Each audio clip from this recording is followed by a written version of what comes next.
I looked, and there was like hundreds of them. It wasn't just like So they 4 or 5. Like there was a lot on there. Yes, so they're on the lake, they're on the lake. Yeah. Yeah, so I was I surprised. looked, and there was like hundreds of them. It wasn't just like 4 or 5. I think we're live.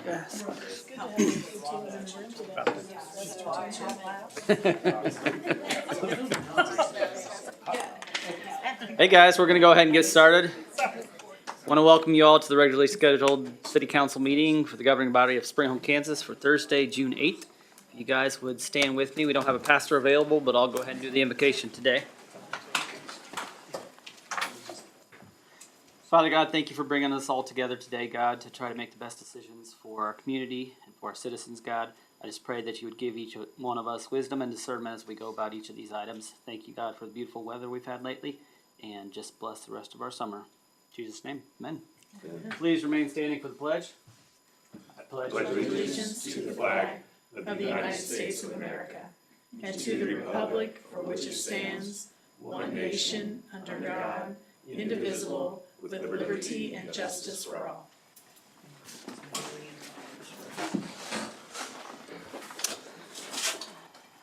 Madam Clerk, could you please take the roll? Mrs. Roth? Mr. Peel? Here. Mr. Young? Here. Mrs. North? Here. Mr. Van Houten? Here. Mayor, we have a quorum present. Thank you. And Mrs. Roth did let me know that she will be here tonight, but she's just running a little bit late. Or, well, she's running late because she had something, a scheduling conflict. So, next, we'll move on to the approval of the agenda. We did have a request to remove item number 18 off of the agenda. So other than that, are there any other requested changes? If not, I entertain a motion to approve the agenda as amended. That was number 18 coming on. 18, yes, sir. I move to approve the agenda as amended. Second. Got a motion in 2 seconds. Are there any other comments? Not. All those in favor? Aye. Opposed? Motion carries 4-0-0. Next, we'll move on to citizen participation. We didn't have anyone sign up for that, but if there's anyone out in the audience that would like to step up and say anything, now would be your time. If you could just state your name and your address.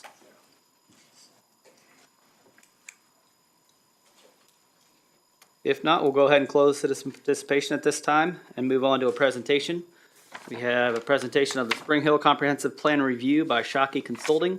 And Maddie Hughes and Aaron Wright with Shockey Consulting, you guys have the floor.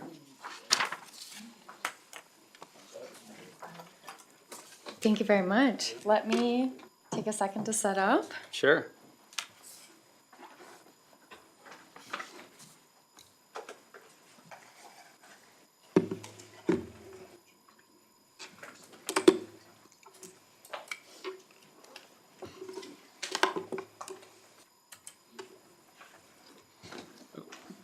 Maybe.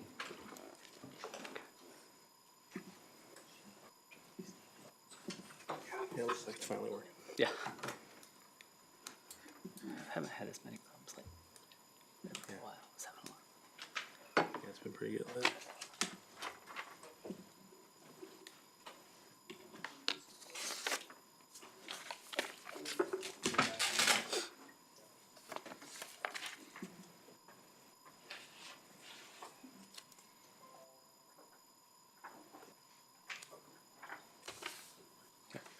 Okay, great. It's always a toss-up. Is it gonna work or not? Yeah. We're all good.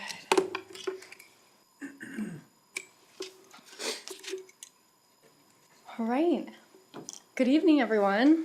I know that you have quite a lot on your agenda today, so I will try and make this as quick, painless, and fun as possible. Welcome to the Spring Hill Comprehensive Plan update. This is our first real introduction to you as City Council and even to many of our staff members here and residents in the audience. So we're just going to go through and talk about our planning process, community engagement, visioning, some SWOT stuff, and questions next steps. So really what our process is, what we've heard and learned so far, and where we're going next. Okay, so hello, my name is Maddie Hughes. I am the project manager for your lovely city, and I'm very excited to be here. I am a public engagement specialist, certified public engagement specialist, thank you, and also an urban planner. So I'm excited to be here to help plan for your blooming future.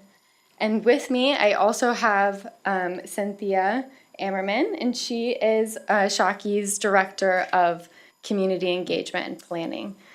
But our other team members are Erin Wynn. She has been helping with our financial piece and fiscal impact guru. And then, of course, Sheila, who's our main principal in charge and founder at Shocky. So our comprehensive plan, purpose, and process. So how many of you know what a comprehensive plan is? Yeah. Well, you approved it, so Hopefully we do. you might know a little bit. But really, it's a 20 to 25 year guiding document that helps you and future elected and appointed officials kind of know exactly what your community wants in the direction that you're going in growth and development. And then you can reference that throughout your time here. And it has a set of vision that's based on community input, along with goals that really support the vision, and then actions that help achieve those goals. Part of the comprehensive planning process and what it does is really look at all of your existing conditions. We talk to each one of your departments and really dive into and look at your existing plans and really dive into what's going on, what are your current conditions, and then we involve community and ask what are their issues and concerns and how we can then start addressing those and coming to how to really get the ball moving and understand what the issues are in your community and help solve them then for all of your future growth that's coming. And then along with that, we look at comparison data and trends that are happening across so that you're not working just in a silo, so that you understand what's happening in the bigger region and metro area. A comprehensive plan is not an instrument for immediate change. Again, this is a 20-25 year process plan, so it will be really incremental and change will happen over time. And then it does not replace market forces of supply and demand. It just helps drive and helps you make decisions on what's happening at the time. And then it doesn't do zoning. That's a separate document for enforcing future land use. And this is Shocky's roadmap for understanding a comprehensive plan. It really just says that we do a vision based off of what we hear and learn from the community, and then from there we build on that and make goals. And that's also really, we do that with steering committees, staff, and elected officials, and create strategies based on those goals. And those are then reinforced through land use policies and performance measures, and then can be scored over time to make sure you're meeting your goals and strategies. So part of how we achieve this, achieve our process, is through phases. The first phase we've already completed, which is project launch. Then we are now fully in discovery and have just started engage. They're a little bit overlapping because discovery is learning about your existing conditions, really diving into what's happening and doing existing plans and just lots of learning going on. And then engaging is asking the community about those issues and getting a little bit of a deeper understanding of the direction that they want to go. And then finally planning, putting it all together and adopting it. So you'll see me quite a few times. So what does that really look like? Here is our process diagram. And if anyone's interested, I also have a printed out version of this for those in the audience or anything. And I can also email this to you at any point in time as well. And our city staff member, Amy, lovely Amy, has all of that information as well. So really what this shows is how we put all of this together, right? All of these different groups we're working with and what we're doing with each. You know, we have elected officials, we have our steering committee. Here's where they are at in the process. We have focus groups for like when we have gaps in our engagement, going to specific groups and talking to them about specific issues. And then engagement, community-facing engagement is really at the bottom, which is our pop-up events and our surveys and even our open houses, which we have 2 of them. One is at the Fall Festival, and the other one is to be determined in February. And here's just another way to look at all of that together and what specifically we're asking each of these types of groups and how they'll be involved in the bigger picture. Any questions so far? Okay, great. All right, community engagement. So you might be wondering then what we're doing to engage the community. I've just shown you our schedule and lots of other things, but here's how we're putting this all together and really what's going out into the public. And why is it important? Well, really, public engagement is essential to build trust with the community and to provide transparency and to gain feedback with what's really going on the ground. You are representatives and they are your constituents. So we're also a great middle person between both of you and helping to receive information, funnel information, and really analyze information.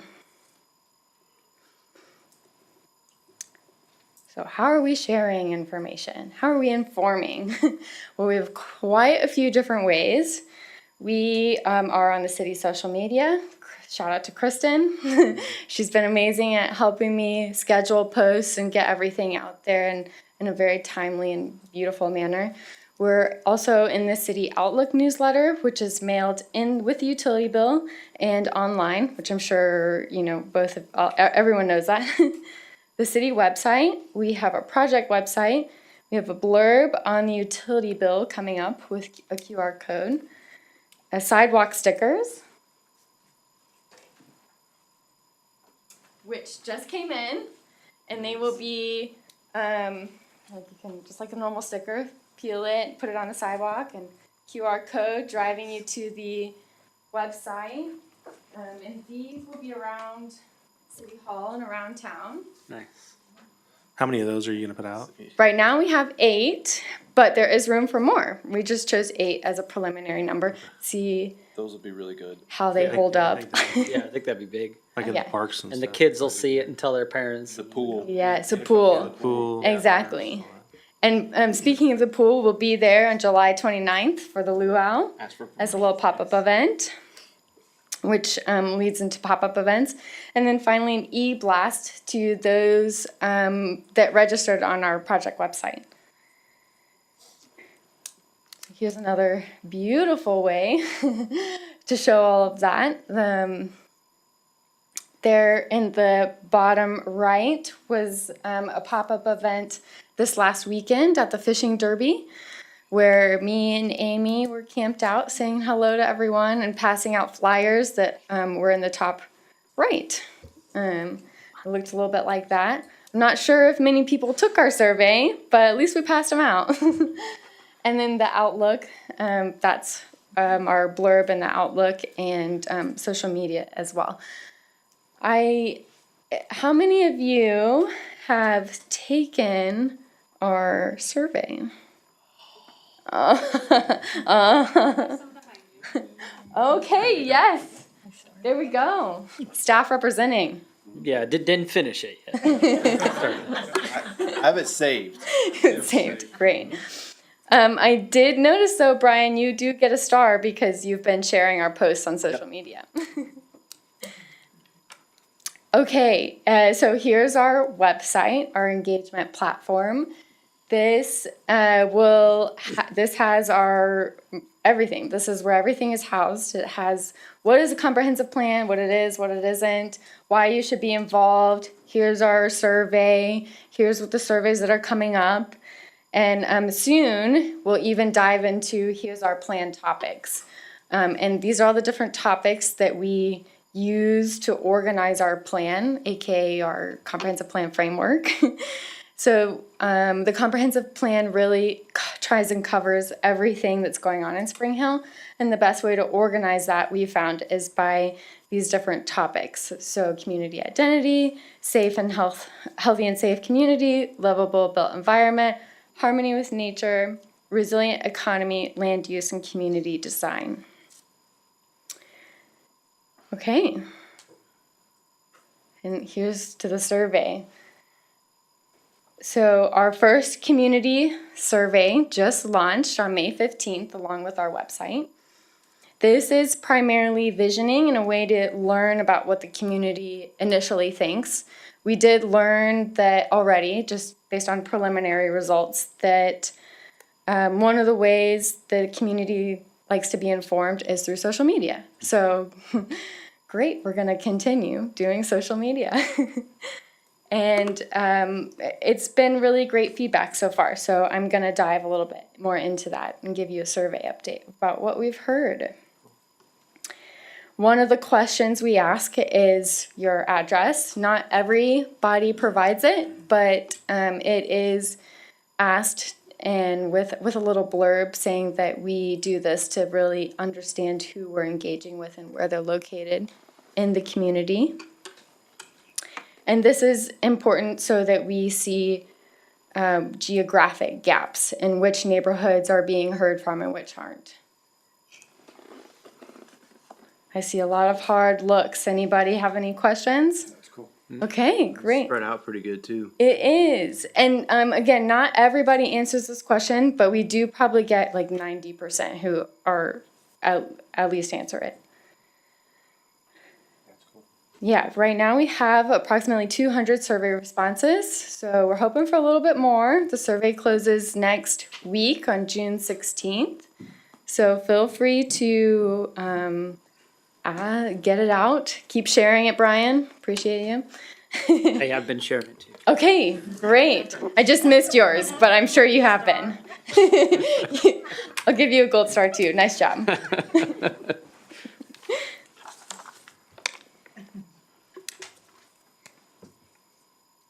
Okay. So, a vision for the future of Spring Hill. A community vision describes the future in idealistic and aspirational terms. Of course, some of the information we've been hearing from the community is they also want it to be grounded in realism. So we want to make sure we attain that balance, and that's great feedback on the community and through staff and Planning Commission now and City Council. So making sure it's grounded in realism is definitely important. Here's some themes. We just pulled in engagement, so we do engagement checks throughout our process to make sure, so that when we look at the map, we can address where those gaps are, right? And so our first thing, it was supposed to be tomorrow, but in order to be able to provide you with updated information, we did an engagement check today. So that map was from updated information through yesterday because it updates overnight. So that's most up-to-date information. All right, and then here's some vision themes from the community. Again, most updated information is this is a word cloud. So we take key words from everyone's response when they say what do they hope to see for the future of Spring Hill.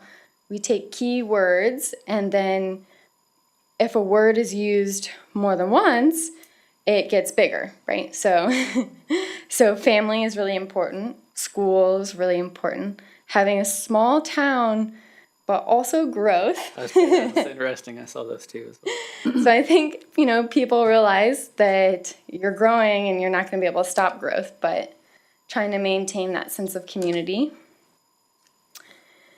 And local business, everyone loves how safe it feels.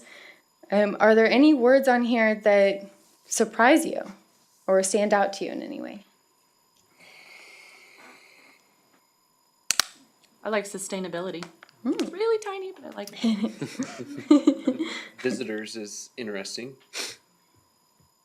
Was there any description as to what the meaning of that particular word was? Like visitors in terms of what?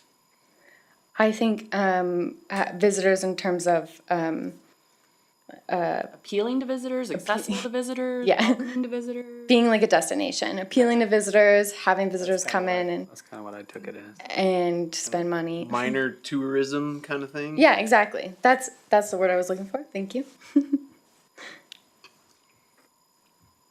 Anything else? You think this is kind of on par with what you think and what you've been seeing? I think for the most part, I'm a little surprised there's not roads in there, but yeah. But I mean, I guess. Infrastructure Infrastructure, so yeah, I guess you could. was mentioned several times. That was mentioned, but I'm surprised that somebody specifically didn't. say that. Retirement is interesting too. Yeah, again, I was going to ask, is that just in terms of they wanted this a community to be one that is welcoming for that population? No, retirement was referring to retiring here and being able to That's pay fine. off their home. Destination to retire. Yes. But at the same time, affordable was also mentioned quite a few times. And it's a little bit smaller on here than what I've just been seeing while scrolling. But a lot of people have used affordable in different ways. And we can get into that in a second. Here's some of the comments we've seen.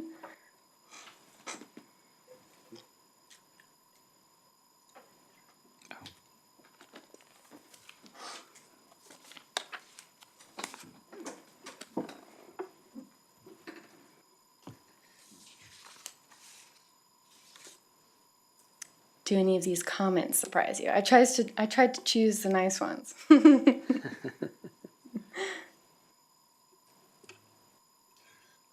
pretty spot on. Great. I will say we typically in our visioning survey always ask the community what, like if they have anything else they want to tell us about their community, anything we should consider in the planning process. In other communities, maybe like 5 people respond. You know, this community, like 75% responded. So they have quite a few things to say.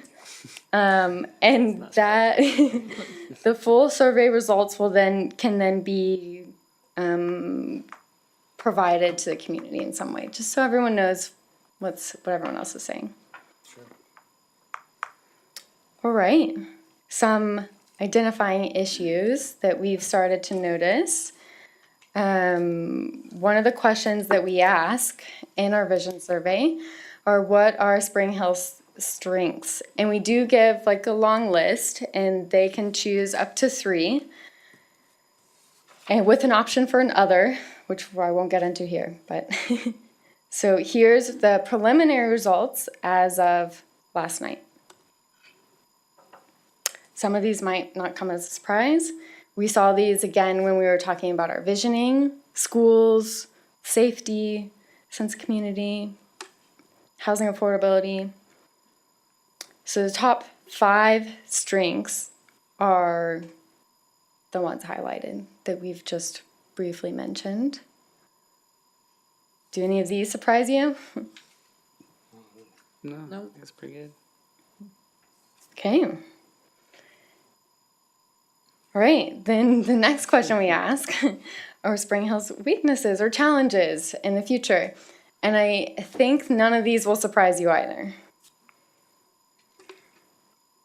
The top 5 being entertainment, retail, and restaurant options, attracting and retaining new businesses, infrastructure, opportunities for walking and biking, and interestingly enough, Same number on number 5. housing affordability. Yeah, it's on top 5 for both lists.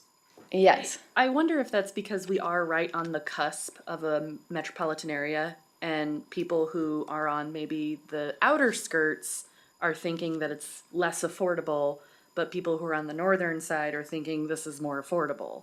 But I think from what I've been seeing, there's definitely been some subdivision comments People who are in newer subdivisions say that this is really affordable. People who are typically sometimes who have their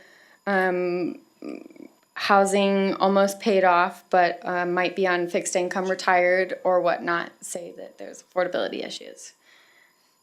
So it's very interesting that it's in both categories. So then from there, what I've really noticed about our emerging issues, these are just early stages of the process. So we're keeping our eye on them and going to dive deeper, throughout our process through surveys and through communicating with you and steering committee. But, affordability and finding the right housing mix as we grow, making sure there's options for everyone, connectivity, walkability, infrastructure, additional amenities such as businesses, restaurants. How are we going to achieve that as we grow? How can Spring Hill think about that in the future?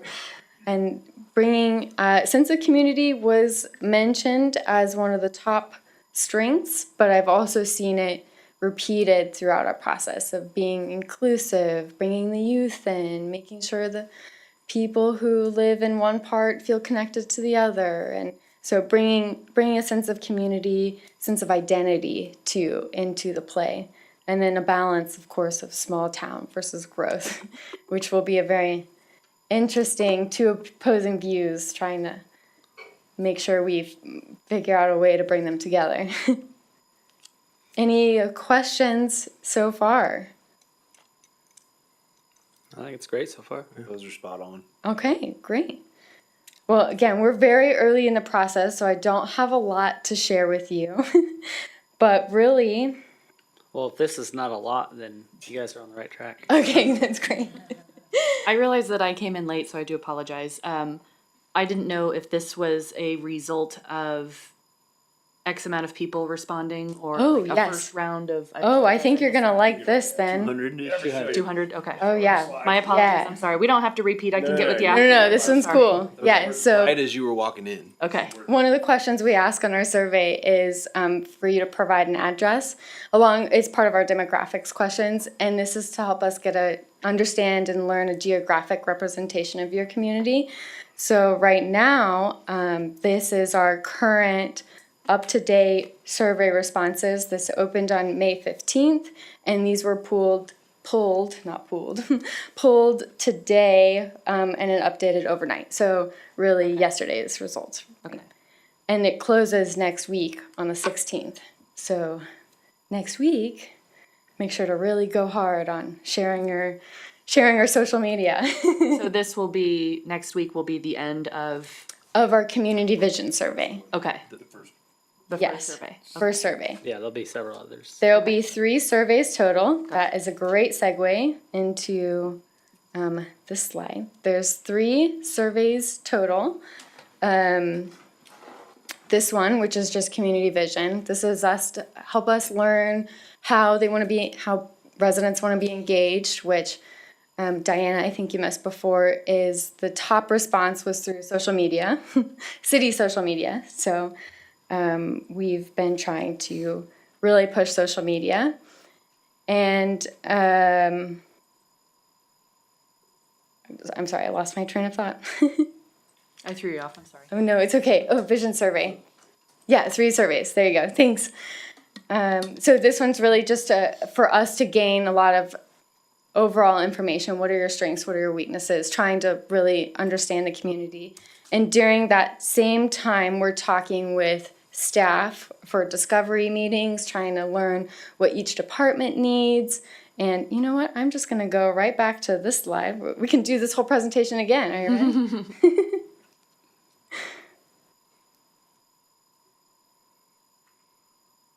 I think this one's pretty helpful.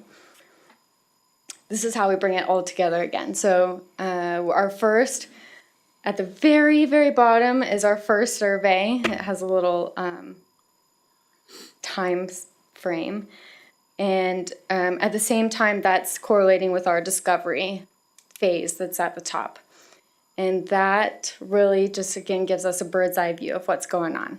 Then from there, and we did have one pop-up event, the Fishing Derby, where we tried to pass out flyers and get everyone involved.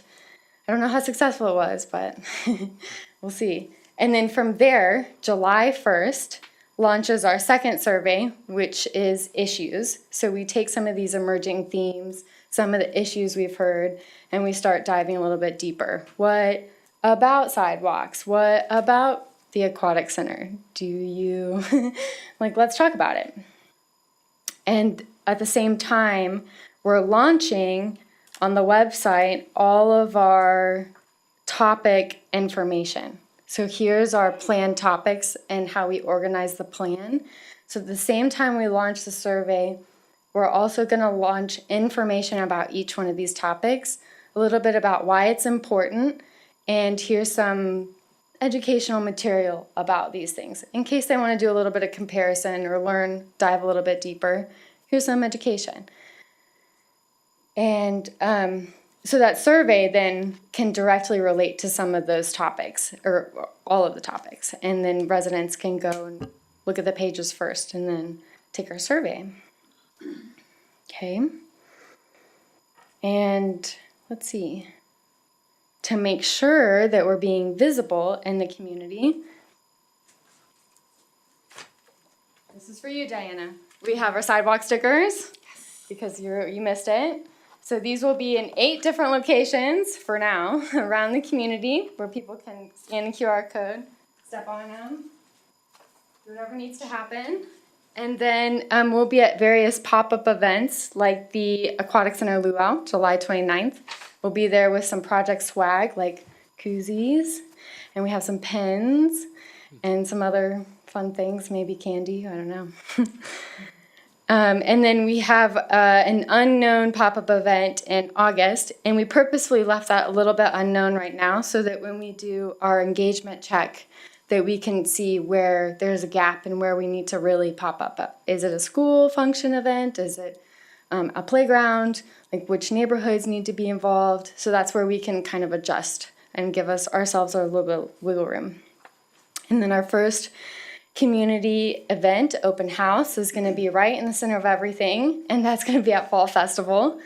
And we find that that's the best way to make sure everyone's involved because, again, it's right there. They can't miss it. We're going to pull them in. They're going to vote on a few things, do some dot polling, and then they can go on their way. And that way we make sure we maximize feedback in a way that's already available to the community. You might want to get 2 booths. Yeah, you're right. We might.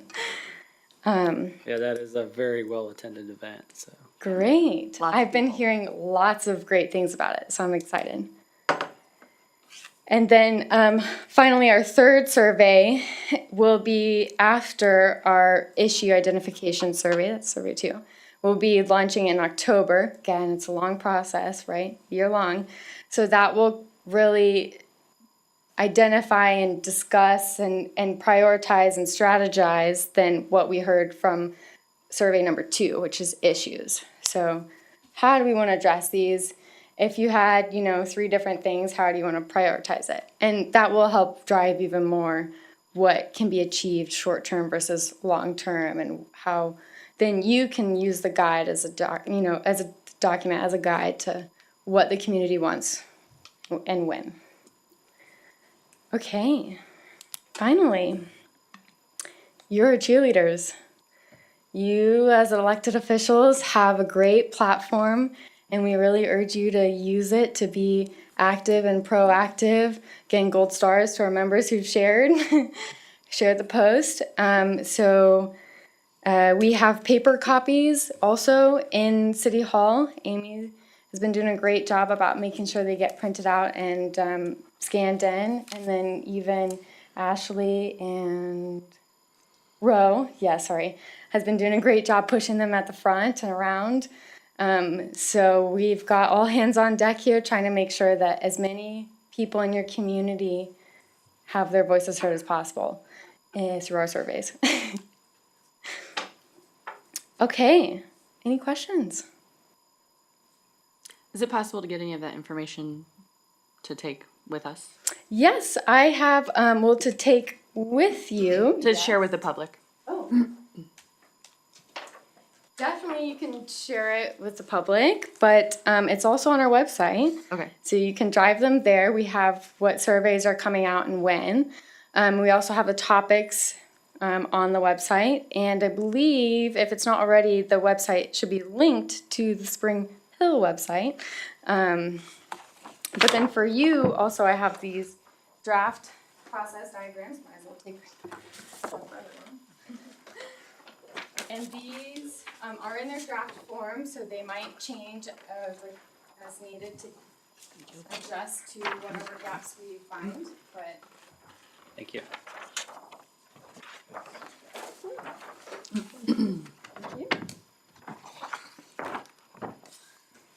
But then, as well, this presentation will be PDF'd and given to Amy to then disperse to whoever needs it. Great question. Anybody else? I just want to make sure if there was like some sort of document that we could blow up that QR code and put it throughout, we could, okay, perfect, thank you. Definitely. And then I also, the flyers, we have these little paper handouts that have a QR code on that. Like postcard style? Yes, postcards. Exactly. And again, I'll just go back to the slide because seems like this is a lot of great information. Is how are we sharing information already? Is through city social media, the Outlook newsletter, utility bill, sidewalk stickers, pop-up events, and here's a nice visual of all those different ways. And how many responses have we had so far? So far, about 200, specifically 198 as of yesterday. And what did you have a goal for that first round? As many as possible. I'm hoping for To double that or more? middle 200s, 300s, Okay. to double if possible. Yes. Okay. Is,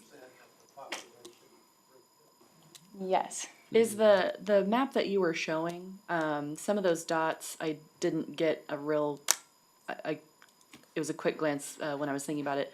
Some of those dots didn't look like maybe they were inside city limits, but are they still within Spring Hill?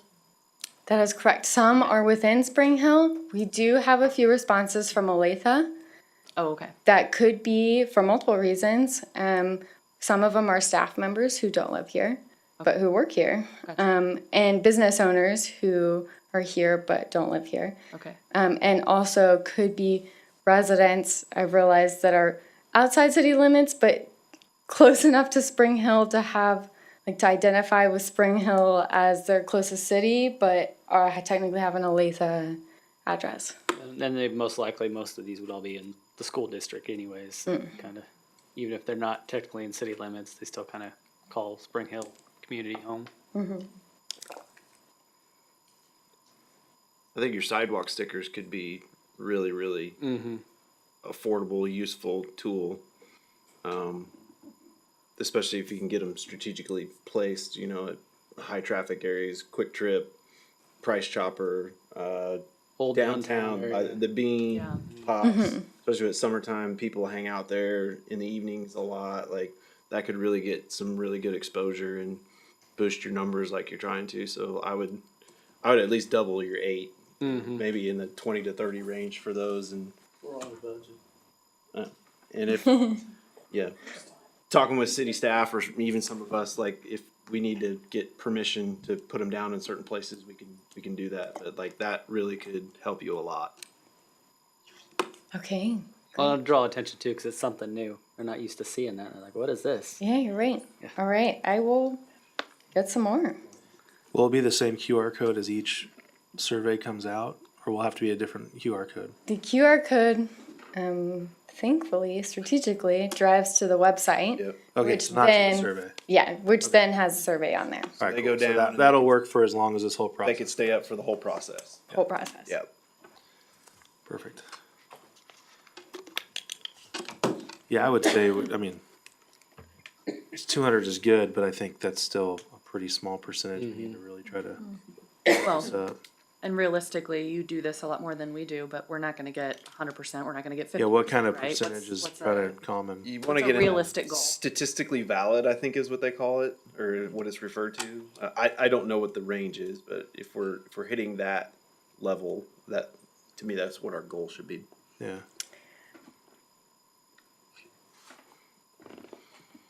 I will say many other communities, 200 is a good number. If I want to try and be statistical, at your 7,000 people population with a 95% confidence interval, that's looking around 365 people, which is my ideal number. 365 people? 365. Yeah, most of those are kids. I mean, Yeah. kids are. Yeah, statistically valid. It's a surprisingly low threshold for how big of a population. Well, I was gonna say, we can look at households rather than people. Within reach, You know. you know what I'm saying? Like, Yeah. it's not that. Yeah. And then, like, to your point, if we really push this out, I think say the if we're all sidewalk blasted stickers are gonna be everywhere. really Yeah, yeah, I think that'll be, Yeah. And this is survey number 1. Got Yeah. 2 more. Yeah. Which arguably the other 2 are more important. Just gonna say that. But well, does one this is- one drive to help the other surveys kind of develop? it does, yes. So this one's pretty important. Though. It is important. This one helps us do our visioning. Yeah. And like overall goals, but the next ones are issues and strategies, which are, I mean, it's all important, right? That's why I created them. We've been trying to, every meeting, I think, for the last several months, we've been trying to push it and trying to get community involvement. Chamber events, I tell everybody every time about it, trying to get everybody involved, so. So this goes through what, next Friday or Saturday? Friday. Friday, okay. If you want, I can push it till Saturday. I can push it all weekend. I do need at least 1 week, 1.5 weeks to make sure that I have all of the information in, downloaded, formulated, so that I can start working and making sure that it's reflective of the next survey. That's why I 2 gave, weekends with those in strategic places might be good to have, because weekends is when a lot of folks get Sure. out. So Yeah. I wouldn't be opposed to pushing it to like Monday, okay. so that you I get. think some- Monday would be a great stopping point because Yeah. we just got that rush of weekend Yeah. foot traffic. And if you get those out, hopefully that'll, Is that Monday the 19th? Anyone? yeah. Or, Yeah, The more time, the better. Yeah, the Father's Get out, right? Like, yeah. I think that Hopefully we can get those out like tomorrow before the weekend yeah, I was gonna starts. say, yeah, it'd be nice to get them out for the weekend. totally. All right, well, that's, we're already pushing 8 o'clock almost. But you're right. Those are great. Amy and I have started a list already of places to, yeah. She's on it. She's awesome. She is. Any other questions?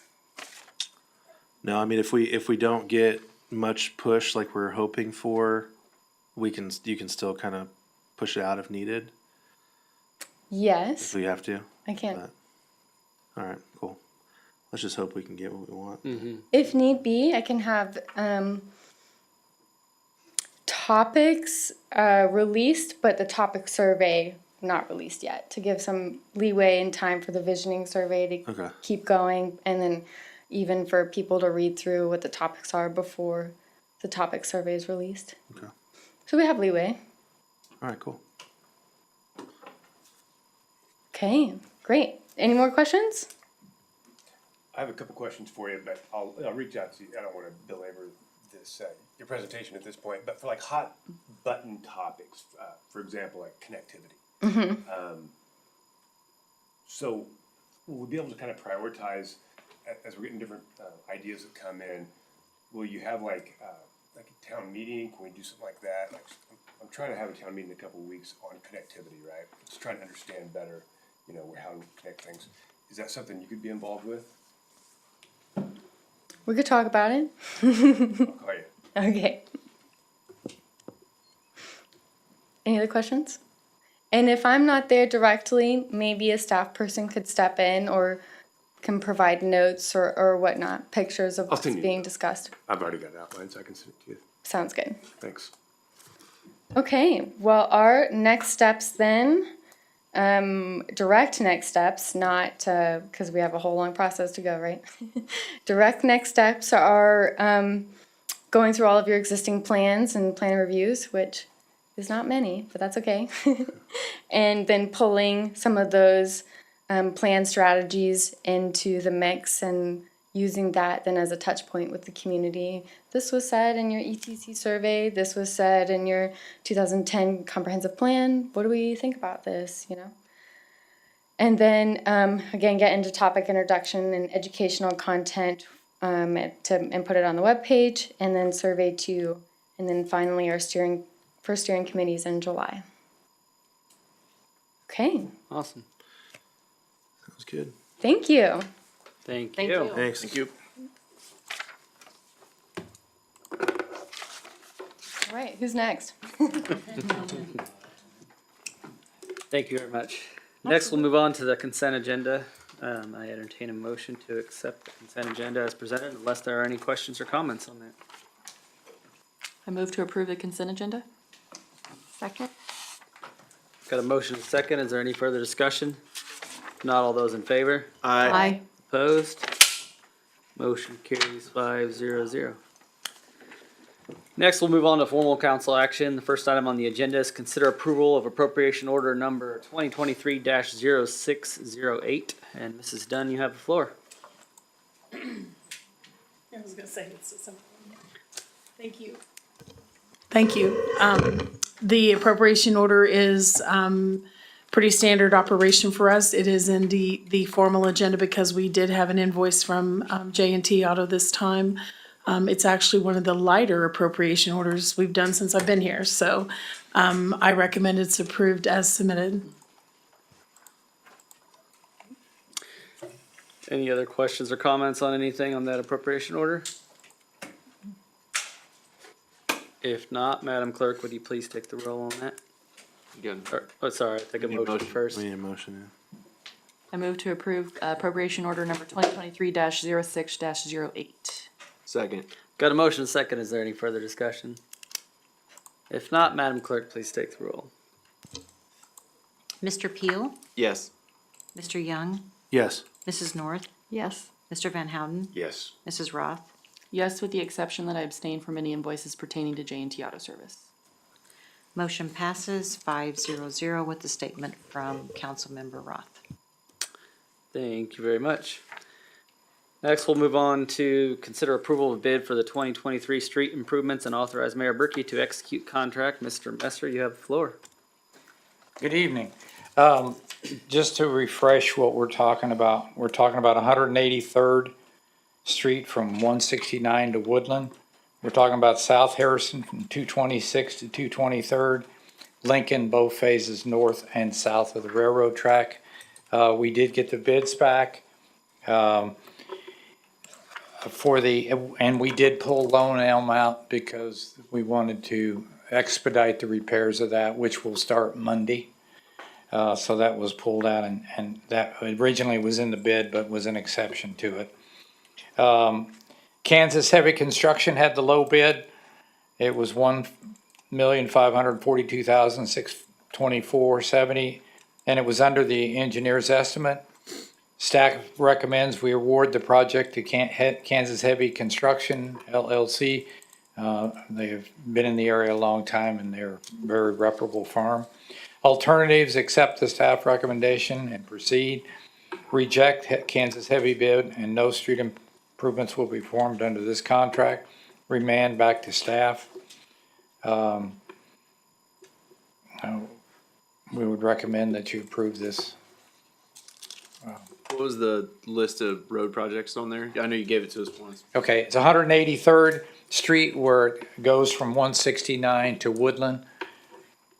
South Harrison from 226 to 223rd. Lincoln, we have two projects. We have north and south of the railroad track, which also includes that expanding that turning radius, that curve, Industrial area. industrial park. Which has been much needed for a long time, and I'm sure Yes. those businesses will be very excited that we're. We've also been in contact with those businesses, and they're gonna partner with us to do their approaches at the same time, so it's gonna Nice. be a very substantial improvement. It's good. Nice.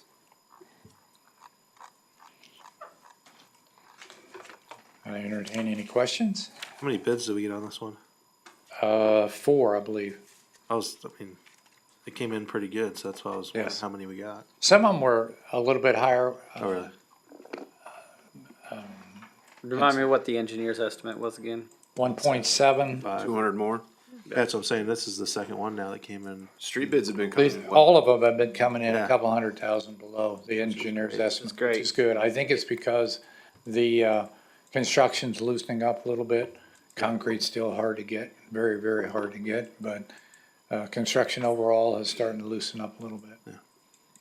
We're getting more bids for the jobs. Which is great for us. It Yeah. allows us to allocate a little bit more money other places, other roads that might need work as well. So, yeah. Well, all this project's tied into that bond, and Right. so if there's a savings here, we might be able to, part of the bond project was street maintenance for next year, so if there's not spent here, it could always roll into more Additional. Yep. street projects. Yeah, it's Yeah, so far. it's great. Pretty good news. Yep, looks good. Any other questions or comments on that one? If not, I entertain a motion.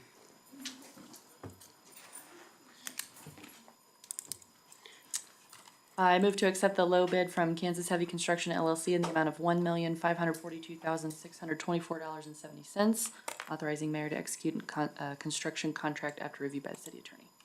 Second. Got a motion and a second. Is there any further discussion? If not, all those in favor? Aye. Opposed? Motion carries 5-0-0.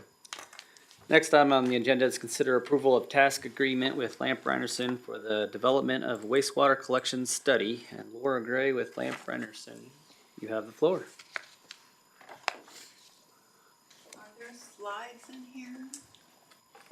So I'm gonna be fast because I'm the wastewater group leader at Lamp Reinerson. And I think May 11th, two of my senior project managers, John Shellhorn and Andrew Conrad came and they gave you a presentation. One person was missing. I don't know who that was. But they've already gone over this, so I'm here to answer any questions and just kind of give you a heads up. And unfortunately, I allowed both of them to be on vacation at the same time. I don't know how I did that, but so I have to pinch hit for them. But the slides are exactly basically what they showed you last time. So we have two projects on the agenda, and you just saw your comprehensive plan. The community's growing. You've got the little graph there. You don't even need the slides. You got this little graph. And however quickly you grow depends on how quick you're gonna get to your wastewater capacity. The plant's a 1.25 million gallon a day plant. You're somewhere inching up in between probably 60 to 70%. Hey, there they are. And at some point, you're gonna need to make it grow. Your wastewater system, you have your plant, and you have your collection system. We don't know what your collection system we don't know much about it. You've got some information, but we don't know much about it. So, this one, and then the next one, right now, the one before that. So what you have already platted is like 1,700 houses. Some of them have been built, some are under construction, some are platted. I don't know how many phases they have, but that can be 500,000 gallons a day of wastewater. And that's gonna expand, that's gonna be more than your plant can handle. So when is all this and all this other growth gonna happen? We don't know. We have never had a model of your collection system, and that's really needed so we know when you make those connections, what's it gonna affect downstream, and you don't end up having to upgrade something you don't know about, and it's unexpected. So, and then the graph really just shows you that however fast you grow, the line's gonna go more to the left, or slow, it's gonna go more to the right. The red line at the top is your plant capacity. And so the idea of the study is to look at your plant as far as where should it be? Should we double it where it's at? Are there other places maybe it should be for your growth? And then to look at the collection system. What would need to be done to that? What capacity do you really have? Is there any bottlenecks? And I can go through the rest of this, but you guys saw it already. So you tell me what you want to do. I'm good for anything, and I'm good for questions too. No, it's pretty straightforward. I think. Yeah, I think I saw all the other stuff, so I think we kind of know what we need to do. Can't make good decisions without the data. Data, so yep. Gotta get the data.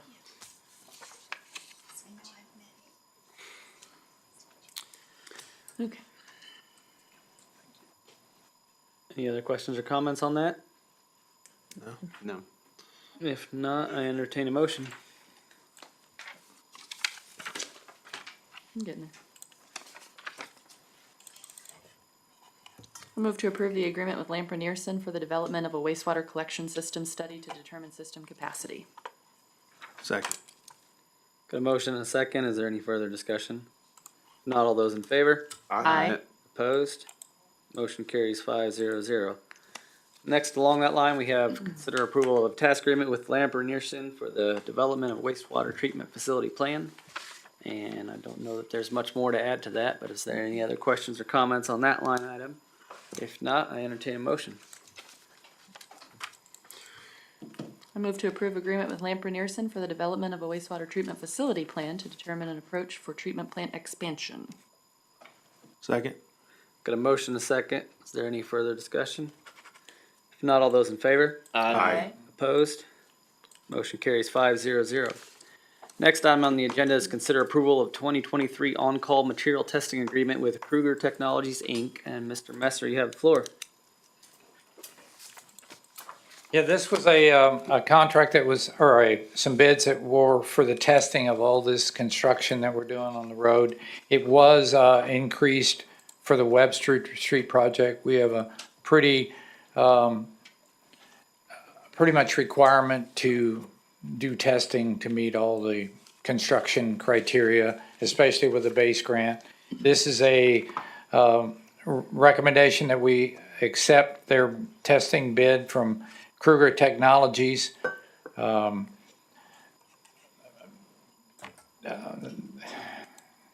see. The background, the bids were previously from KTI, Kansas Valley Engineering, and Intertech Street Maintenance. The low bid was 32 and 40 was added for the Webster Street. Staff recommends awarding the testing services of the 2023 street improvement project and the base grant to Kruger Technologies. Alternatives: accept the bid, the staff recommendation, and proceed with testing services, reject the bid, and do not perform the tests in violation of the city's construction standards, remand the item back. Again, staff recommends accepting of this testing agreement with this company to do all of our testing. And the cost is split between ARPA and the base grant.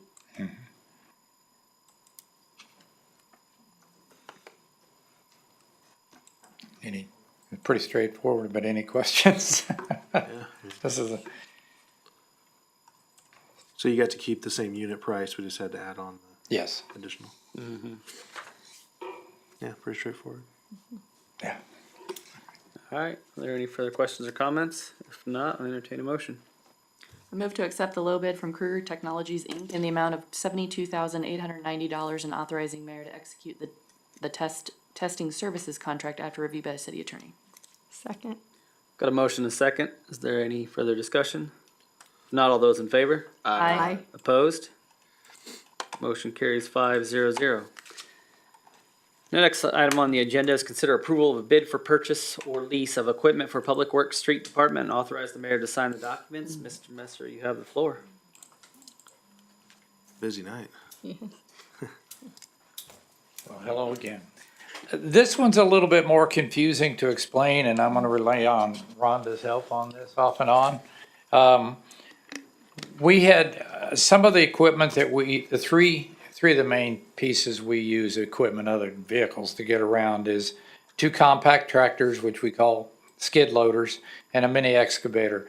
That's what we use to dig up the water leaks and clean ditches and such. They all are beginning to show the effects of their age. We originally started out to explore a lease program to try to find some equipment. We ended up putting an RFP out, and we had 4 different vendors supply their equipment. I did comparisons on all the piece of equipment. We ended up selecting KC Bobcat bid that was based on the overall package, and it had a very good trade-in. We do owe on one piece of equipment, we actually have 2 Bobcats and a Kubota. And the Kubota is the Mini, and we owe $20,000 still on it. The reason this is a little bit confusing is, I guess, let me say if I see this right, we can't borrow money to buy equipment, but we can purchase the equipment and then call it a lease purchase, and we pay the bank for the lease. I say that basically right? Close enough. If that confuses you a little bit, it confuses me a little bit too. Well, and this is similar to the police vehicles that we do, right? That's correct. We do lease purchase our police So vehicles. this isn't new to the city. This is how No, it the is not. city can- We have existing leases in place for different kinds of equipment, and the police vehicles, a few of our other light-duty vehicles, trucks and things like that. Like I said, I broke down all of these bids, and there was additional pieces of equipment to it, like with the skid steer, there's a milling machine that we're using to repair the roads, there's a broom, different buckets. There was pieces of equipment unique to the duties. We use these 2 Bobcats every day. And the Mini we don't use every day, but it's got to be used when there's a leak and something, and we use it quite a bit. We would recommend, the way this is going to work is recommend the approval of the purchase, and then Rhonda will explain the second half of the lease purchase arrangement. But staff recommends that the lease purchase, or the purchase of the equipment, the total package was $310,272, but after the trade-ins of the equipment, it would be for a purchase cost of $186,972. We would end up with new equipment, with some of the equipment failing right now and some of it needing some pretty interesting repairs, which we've kind of held off on. Alternatives: reject this proposal and continue to purchase equipment on an as-needed, or return it to staff for more study. I attached the bids summary that I wrote up and a bid summary that Rhonda wrote up on the cost. We're getting a decent amount of trade-in. That's like 124. Yeah, that's a pretty good Yes. trade-in amount. And that was actually a deciding factor on some of the bids that I looked at. Some of them did not offer any trade-in, but Bobcat of KC offered a very nice trade-in package with it. So, 40% of what we're getting back. Yeah. so Did the equipment that we're trading in, that we still owe a little bit on, was that equipment purchased brand new? no. Okay, it was used? Yes and no. The 2 skid steers, yes. The Kubota, no, Okay. I believe. That sound right? We only owe on the Kubota. Kubota was new too? I was just curious if our use was exceeding the lease loan. If we're using it so much and we're wearing it out before we even get it paid off is kind of where my question. I think the reason we looked at going that route, and part of the reason was, if we, for example, KC Bobcat, we just stuck with them and leased and purchased through them, the interest rate was significantly higher than if we go outside and do it the other way. There was a significant difference. I think 25% interest versus 3%. Well, I'm So- guessing some of the value to doing it now is that trade-in value is obviously still Yes. there. whereas That- we wait exactly. We wait another 5 years and put 5 more years. to Well, this is mile that it. enterprise It's the thought conversation. process, The enterprise concept is exactly working here, that the reason that we are trading in a piece of equipment we haven't paid off is because the trade-in value is more than double what we owe on it. So let's take advantage of that, capital value and put it towards the purchase of a new one. It is my plan, if this all is approved tonight, to treat it like the enterprise program, where when we've used it for, say, 3 years or so, let's sell it before we wear it out. Let's get the maximum value we can in the marketplace and buy the next piece to move on when that time comes. So we're gonna take advantage of what we're learning in the other program. Well, that was kind of my question. What's the useful life of these type of equipment? Once you get past 3 years, if you're working them hard, which we're well past that. Yeah. But after 3 years, I mean, you start having significant repairs to them. And we're using these pretty hard. And how old are these ones? I think they're 5 or 6 I years was gonna old. say they're at least. They were, I believe they were purchased in 2016. Okay. Okay. Yes, they're double that. normal. 7 years. So with this, how much will this change kind of our debt service for this equipment? There are 2 payments a year on these, and they are about $20,000 a piece. And what was So- our current debt service that we were paying? The, Just on that one piece, right? I believe we owe about 18 months on it, and the total amount we owe is $16,000. So it's, and that's just on that piece of equipment. If you, example, it's increasing at about, A little over double. roughly double. But you're getting 3 new pieces. And we're getting 3 new pieces of equipment with new warranties, It's like 3 to 2, basically. I mean, it's pretty. and you will have lower maintenance because we aren't repairing 6-year-old equipment Yeah, for sure. and things like that. Yeah, I would think if once we kind of get used to that Model. cycle or that model, you bring down the cost of maintaining, Yes. and we just kind of get used to, I guess, that payment or the debt service cost. Seems to make sense to make sure we always have new equipment so we don't have down days and all the other stuff that kind of puts us behind. Keep in mind too, that this is coming with multiple implements that go with it. So there's planers and cutters and blah, blah, blahs More and than Charlie what- Brown's teachers, all that. Called good stuff. toys. So A's. Yes, all the things that go with it, short of a Round up for mower. any I don't think we bought Yeah. the mower. We gotta go back to Jackie for those. Yeah. And we did purchase a mower outright not long ago because we just had some jobs we could not Yeah. do without it. The mower deck that go on to a skid loader. Yeah, the different. Yeah, I was looking at the list that we're gonna get with. Yeah. It's a pretty good list. So. No, I think at this point, it's probably more about making sure we have it in service every day rather than trying to Yes. play the repair game. They gotta be able to work it. Yeah, so, no, I was for the enterprise thing. I think this type of plan is pretty good too. I'd like to keep new equipment so we never have to stop type thing. Any other questions? Anything that can keep us working all the time. I will also say that Mr. Eddie Keating from Casey Bobcat is also here tonight. If you had any specific questions, or Eddie, if we didn't tell the whole truth or something, feel free to add to that. No, I think that was pretty straightforward, new equipment, new attachments. It's the things you guys use on the roads every day, repairs, everything like that, and it's covered under warranty. So there's no downtime with it. I have one question for you. Would you mind coming up here and then I'll ask that question so everyone can hear it? And I'm sorry, finish what you were saying. I Oh, no, interrupted. I'm done. Okay. Yep, go right ahead. I was just gonna ask, and I was kind of joking, and I was like, well, maybe they do have a program. So we just went into an agreement with Enterprise where we're kind of cycling through a lot of our vehicles and trading them in. We were just referring to that. Does Casey Bobcat offer any kind of program like that, or is it just when we're ready, come talk to you?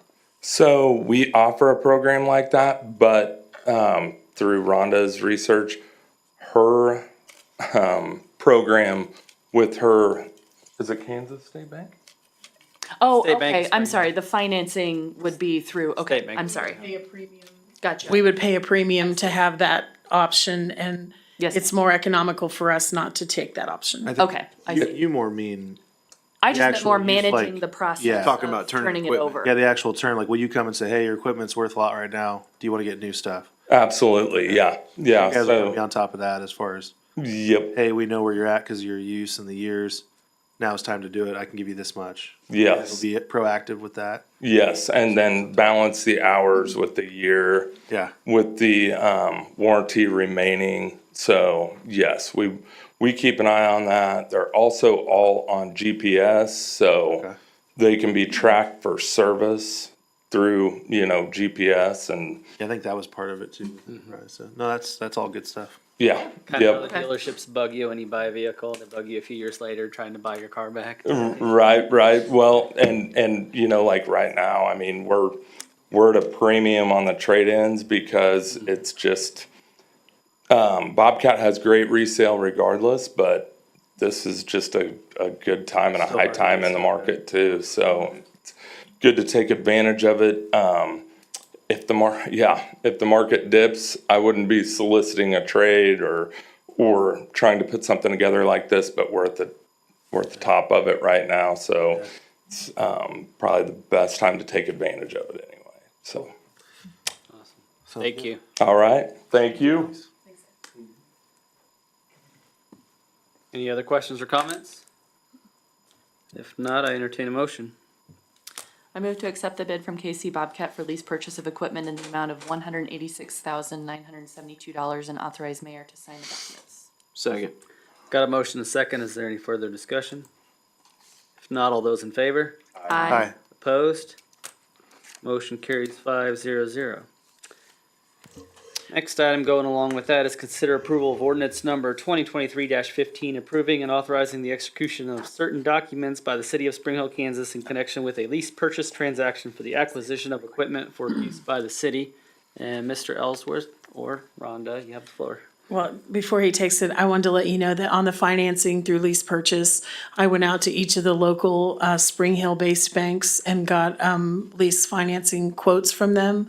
One bank did not respond, one bank does not do lease financing, and the others responded. We also got, through the bidding process, a response from a Manhattan-based bank who has an Olathe branch as well, but we went with the lowest rate, which happened to be the State Bank of Spring Hill. Perfect.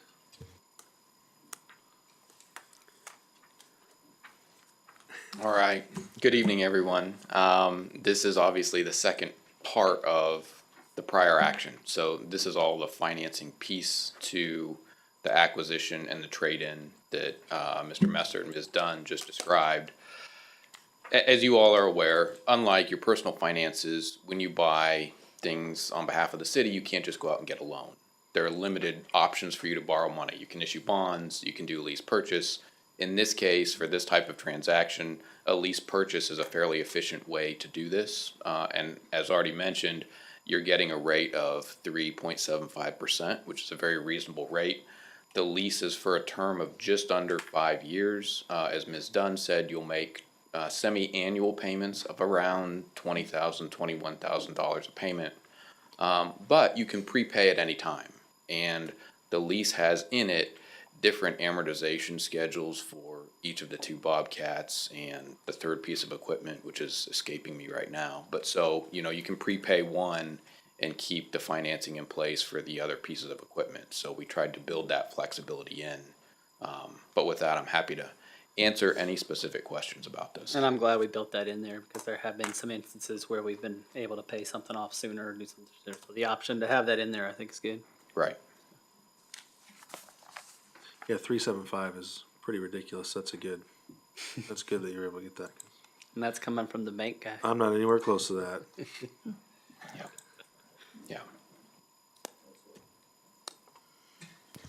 Tyler, one thing, I believe, if I understand correctly, the city will purchase the equipment, we'll lease it to the bank leases it to us.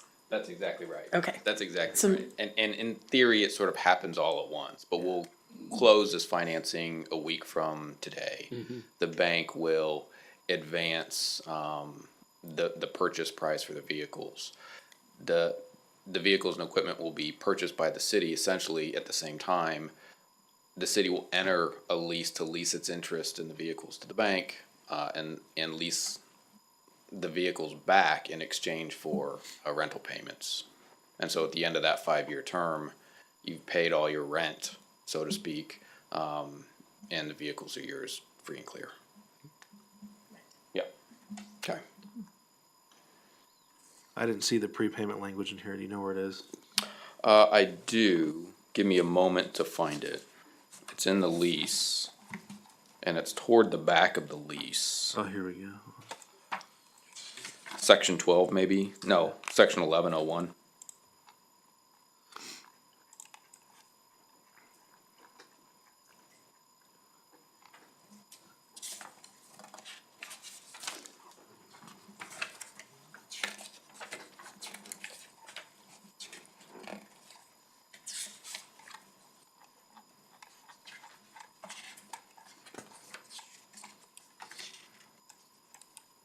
Yeah, I read it before. I don't remember which paper. Yeah, but that's the option to purchase. So there's no fee at all to pay off early?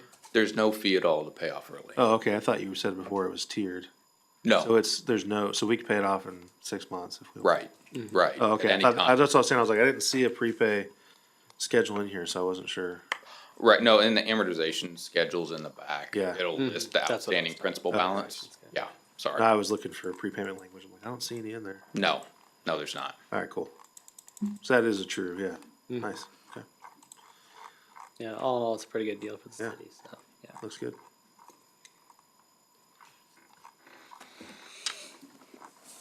Any other questions, comments? If not, I entertain a motion. I move to approve the ordinance number 2023-15, approving and authorizing the execution of certain documents by the city of Spring Hill, Kansas, in connection with a lease purchase transaction for the acquisition of equipment for use by the city, and authorize mayor to execute the documents. And with that, Madam Clerk, will you- Second. Oh, motion second. I'm just rushing on it. We have a second. You second. Sorry, catch you. I got a motion second. Is there any further discussion? If not, Madam Clerk, please take the roll. Mr. Young, Yes. Mrs. North, Yes. Mr. Van Houten, Yes. Mrs. Roth, Yes? Mr. Peel. Yes. Mayor, ordinance 2023-15 has passed 500. Thank you very much. Next item on the agenda is consider approval of employee health insurance, and Mrs. Jones, you have the floor. Thank you, Tyler. Thanks. And Mrs. Dunn.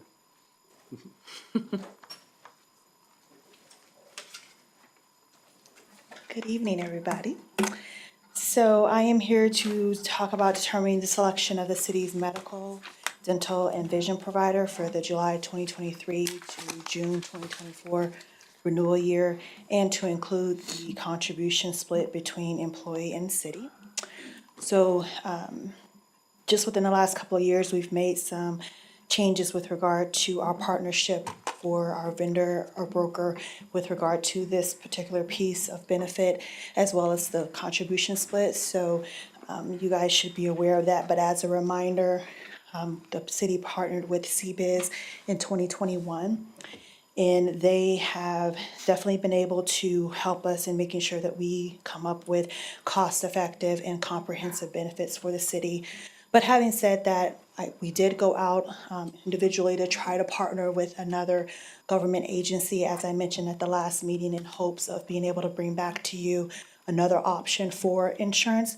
Unfortunately, that collaboration did not come to fruition. It did not work out this particular time. So we are sticking with just the options that CBiz has found for us. But having said that, they did go out to market and had 5 responses back from vendors. 3 of them were presented to you. Obviously, our current provider is Cigna Oscar. And then I would say kind of parent company Cigna also provided a quote. And then we had Aetna provide one.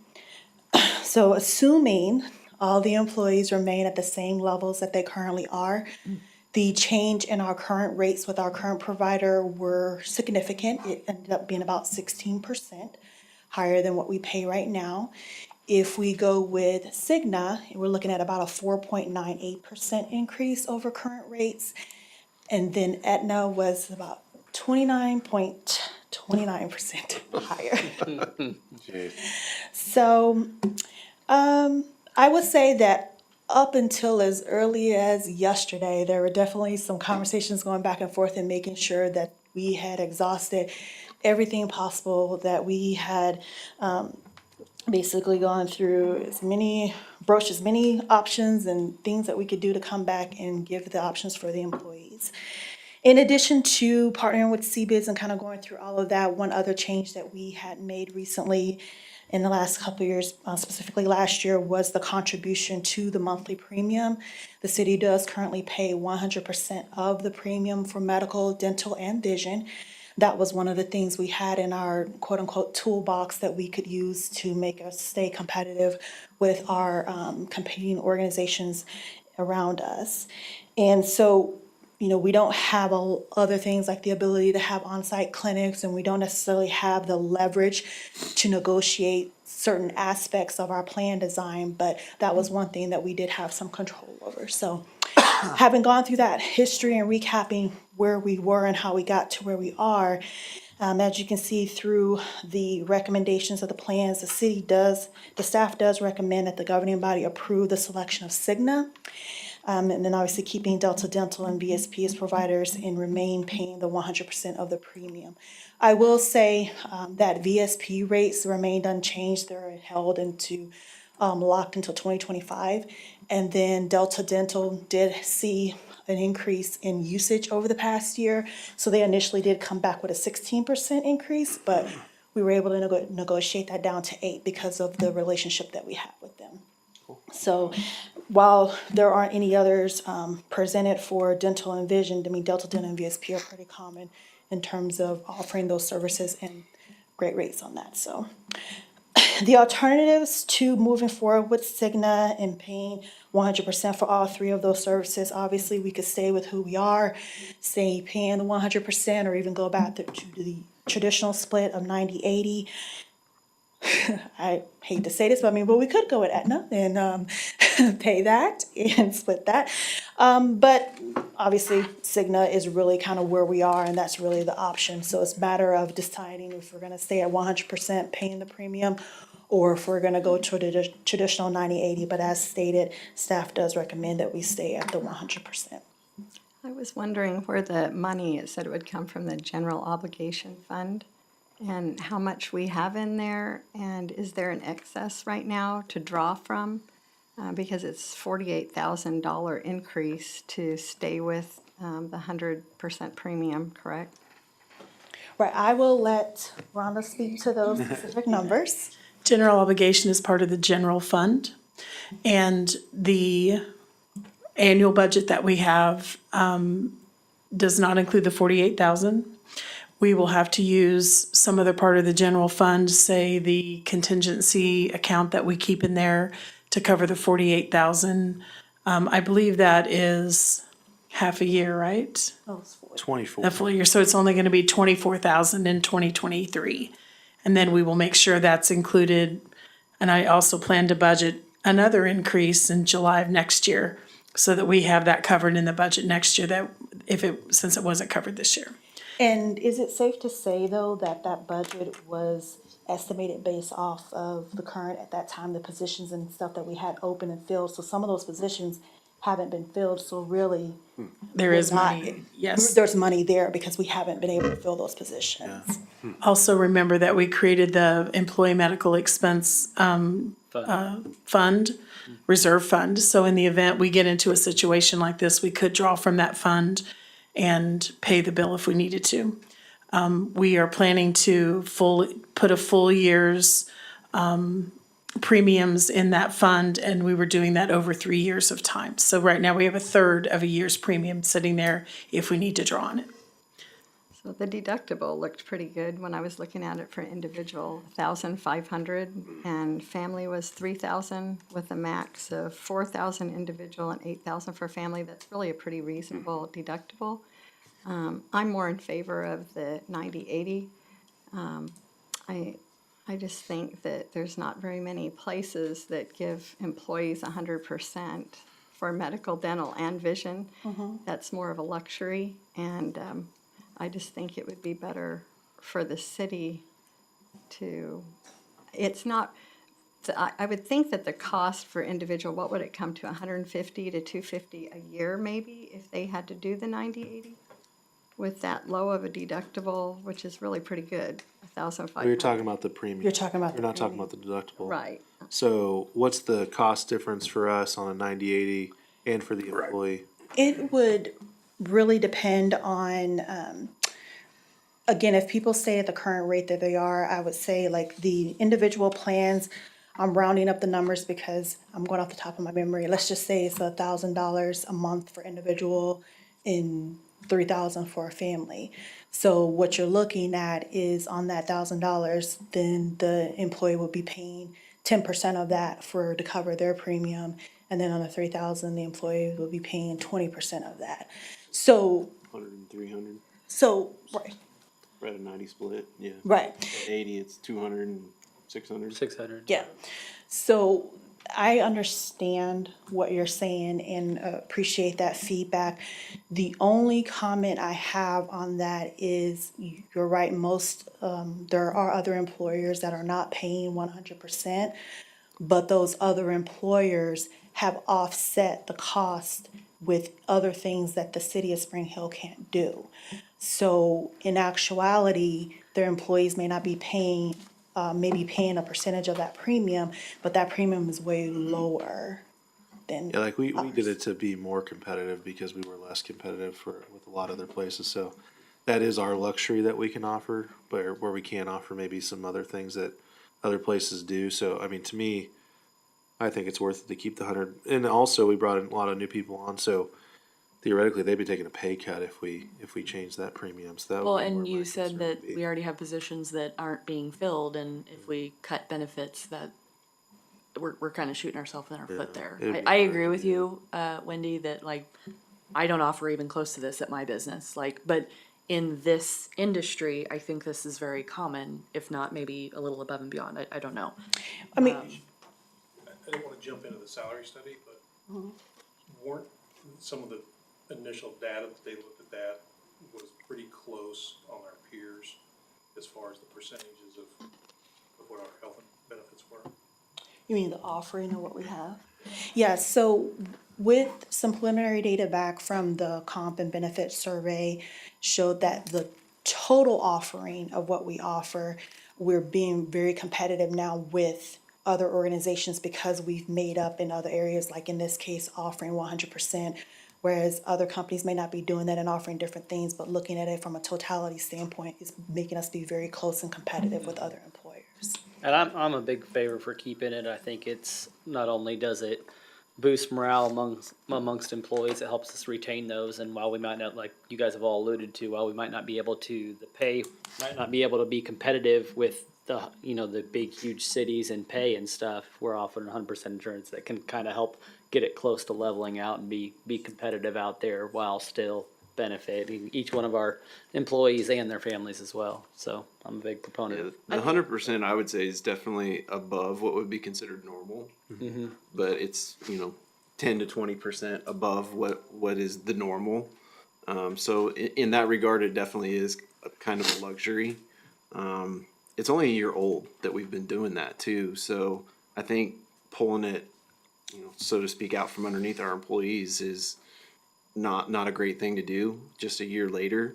The cost savings would be beneficial. We could spend that money on something else for sure. But I think it would be bad for morale. I really do. And that would really worry me because I think we have a lot of really good things happening on staff morale right now. And I think we need to keep that going. And I think if you took it away from benefits, you'd be spending it in, hourly, salaries or Perhaps, yeah. direct compensation. It's like you either put it in this bucket or in this bucket. Yeah. But I also know when we did this deal last year, it was a great cost, and we got a great deal a year ago. So I was fully expecting this to be double digit more expensive this year, and that's exactly what it is. So.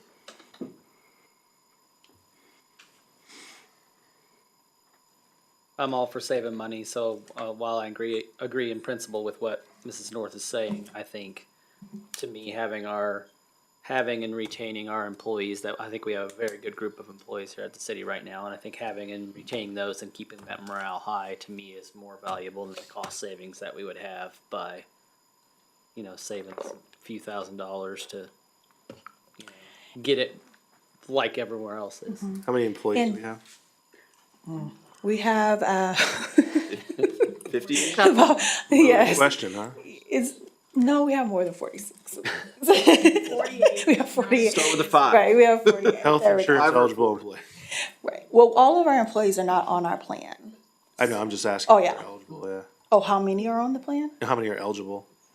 Oh, well, if we have 48, then it'll be 45 that are eligible. So it's a little over 1,000 per Yeah. employee. So I mean, that's, if you look at it that way, I mean, But to answer or circle back to your comment, Councilwoman North, is that going to Cigna is going to offer us a little bit more option for data analysis in terms of being able to look at things and see what we can do again proactively to mitigate some of the risks that in turn impact the premiums when it comes to renewal time. So we're constantly looking at that, but this particular plan does give us more of an avenue to do that with. So we'll be looking at that.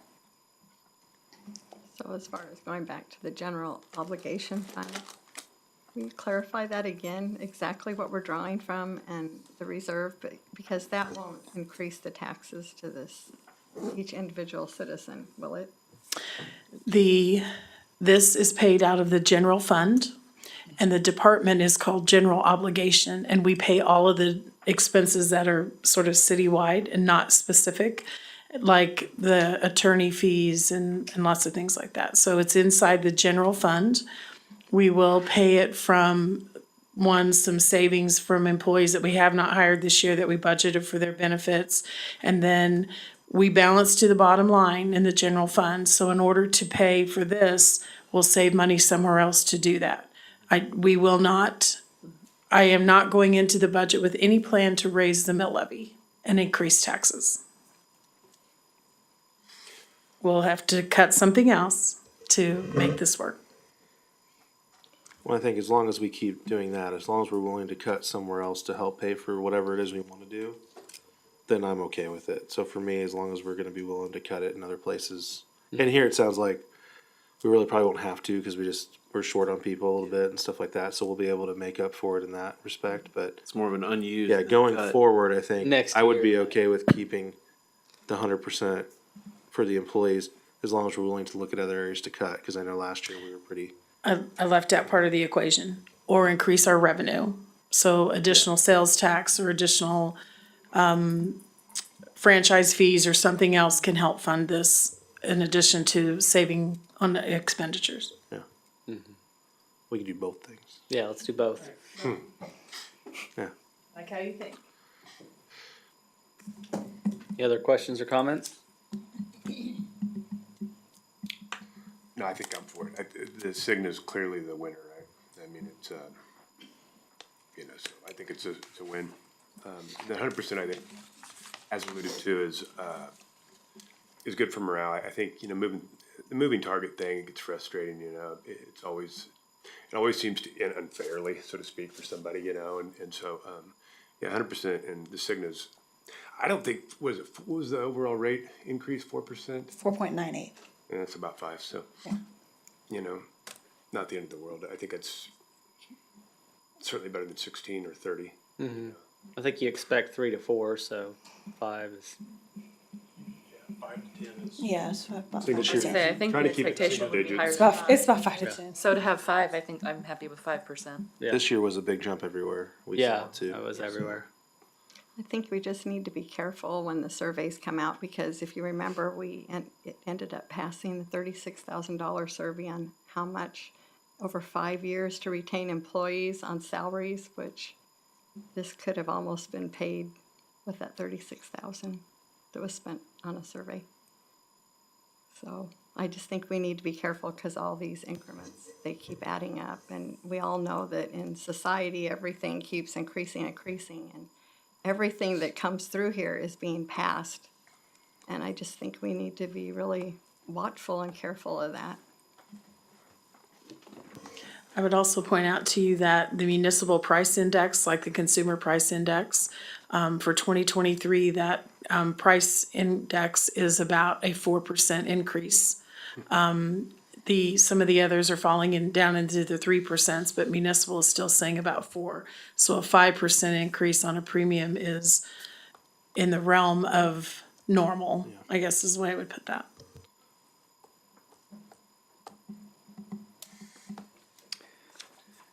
Any other questions or comments? If not, I entertain a motion. I move to approve selection of Cigna, Delta Dental, and VSP as the providers for the 2023-2024 plan year and remain paying 100% of the premium costs. Second. Got a motion and a second. Is there any further discussion? If not, all those in favor? Aye. Opposed? Aye. No. Motion carries 4-1-0. Thank you. Next, we'll move on to discussion items, and we removed number 18 off the list, so we'll move on to 2024 budget with the police department, and Chief Henson, you have the floor.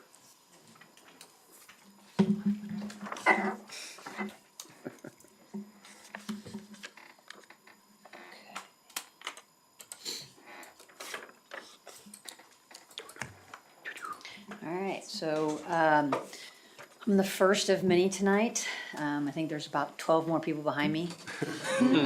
So, but we've been asked to come and talk about, our 5-year projections. What does it look like? And then kind of dig in a little deeper under 24 and 25 requests. So we'll start with our projections. Personnel obviously is something that we're gonna see a big focus on from the police department as we grow from a population standpoint. Officers will be needed to keep up the pace. Right now, based on our projections, and I'll go in a little bit deeper, I'm asking for consideration of 2 officers each year over the next 3 years, and in years 4 and 5, 3 commission positions. That takes us up to a total of 12 over the next 5 years. So let me explain why. Have 2 graphs here, but so the population projections that I have has approximately will be about 13,000 folks by 2028. So our goal, if feasible, is to try to maintain a manageable gap between the population growth and the number of officers that we need to be able to handle the day-to-day calls, etc. Oops, I just messed up. Hold on, I'll go back.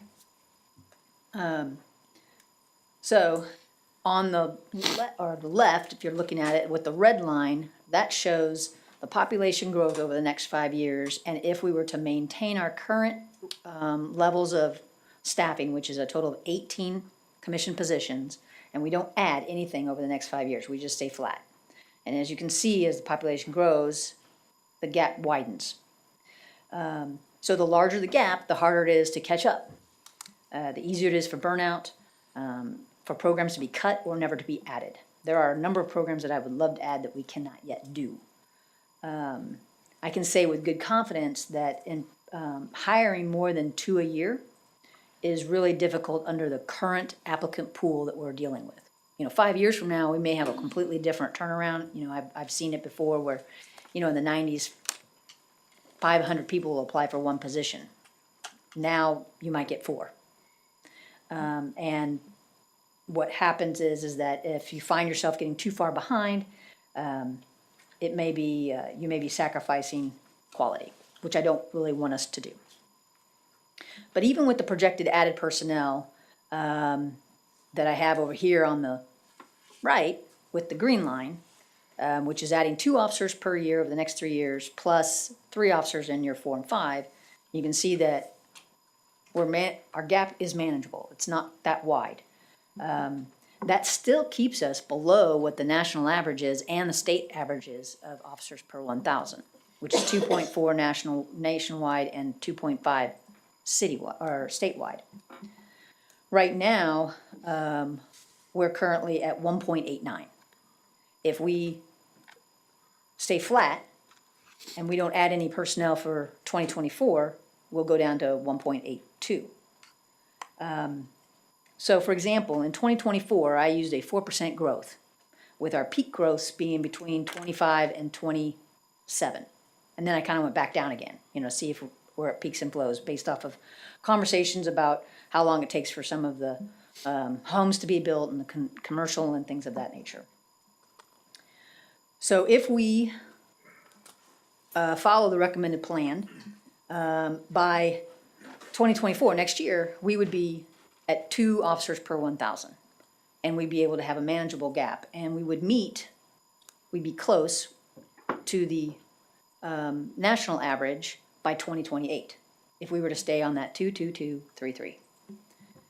If we skip 24 and we say, well, let's implement it in 25, then we wouldn't reach our manageable gap, not the national average, but the manageable gap until 2027.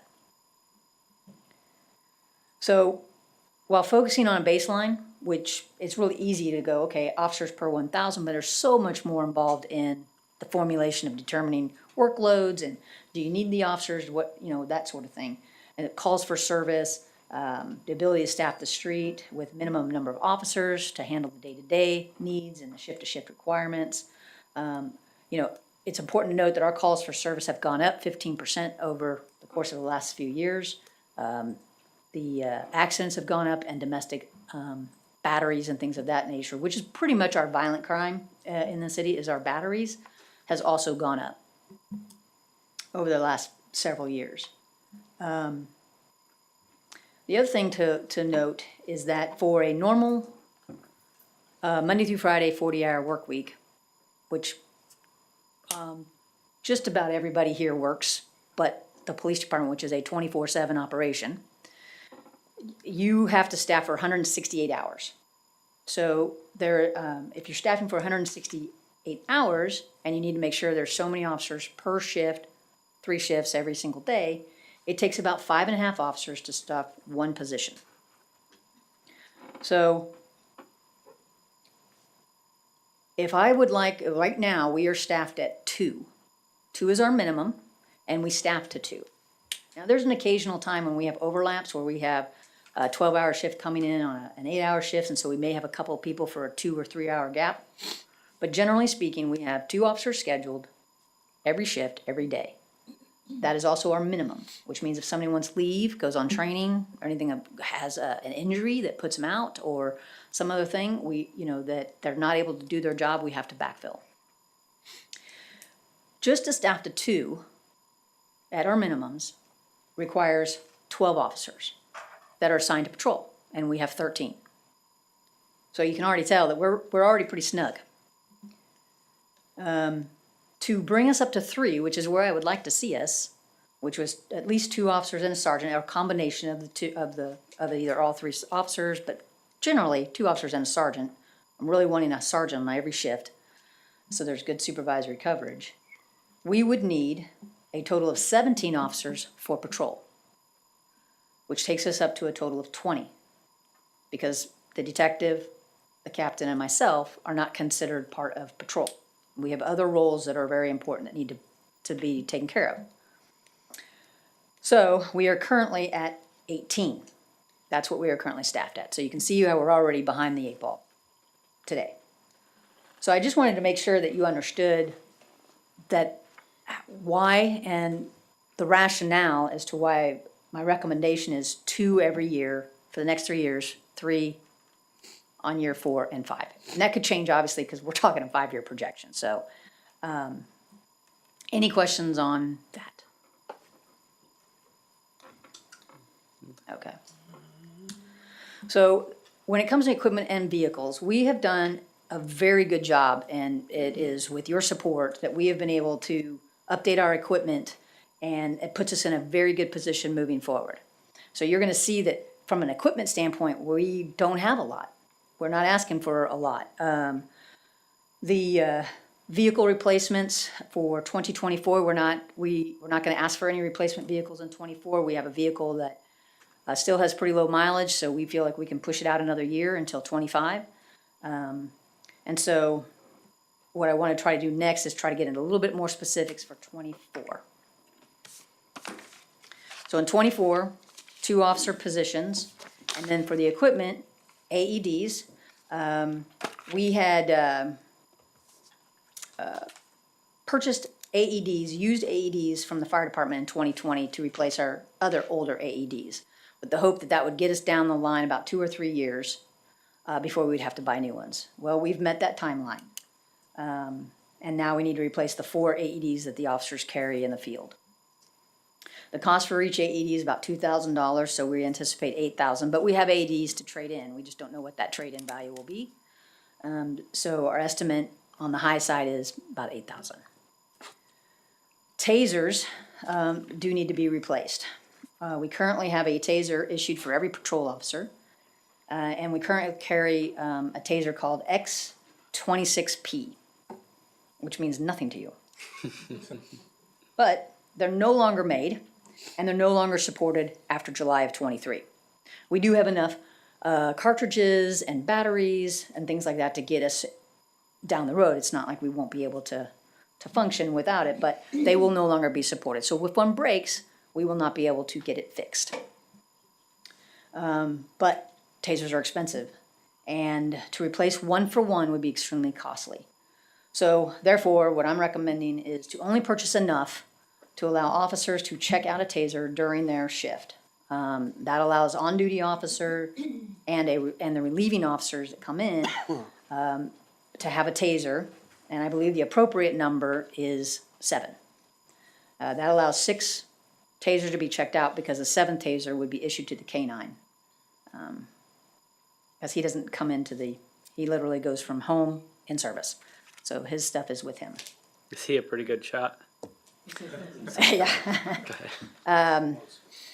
Well, the latest taser is very unique, much different than the tasers that we carry. I just saw a demo about it yesterday, so something you probably wouldn't like if you want to be if you'd like to get hit, as they say, let us know. No, you don't want that ever. It's like the duck tank. But, so anyway, those I'm gonna be asking for 2024, and it's a lump sum of about $32,000 for a 5-year subscription, or you can do an annual of $6,400 for those 5 years. Our cameras went out, and we just recently got the new controller replaced. One of the hardware cameras also went out, so we had to get that replaced. But there are a number of other cameras that are outdated and need to be replaced, because cameras now are a little bit more sharper, a little clearer image. Are these on the Building. Interior and exterior building and department, okay. yeah. Yes, I'm sorry, thank you. I know we already Building. replaced the body cameras and all that. Yeah, so- building, okay. yes, thank you for that. Same way. So, camera hardware for the buildings, the building. So I anticipate needing probably 3 outdoor cameras. We have 5 or 6 now, and what I'm told is that we can probably cut that in half. Not need as many, because the cameras now could have more of almost a 180-degree range versus just a small view. And then, of course, with each new position, we need portable radios. We currently have 17 radios, so we're already one short of radio, so we're gonna be needing to get one if we hire our 18th person this year. But for every new officer position, we'll have to order a radio, and those are about $4,400 a piece today. Questions for 2024 requests? I think they seem very necessary and reasonable, and it's something that the city needs to have. For 25, again, 2 officer positions. One would be included the sergeant. That gets our 5th sergeant, and that is the little happy zone of trying to have plenty of coverage for supervisory coverage, all 3 shifts, 7 days a week. Then with that comes portable radios, and if you did not know, the police department is responsible for the care of the storm sirens. So we are responsible for replacing the batteries. Each siren, we have 5 of them in the city, and each siren has 4 batteries. They are due to be replaced in 25, and we have to do an annual maintenance. So for 2025, to replace the batteries and the annual maintenance would be about $3,800. That's the quote I just got, so I don't know if that'll change, but that's the estimate.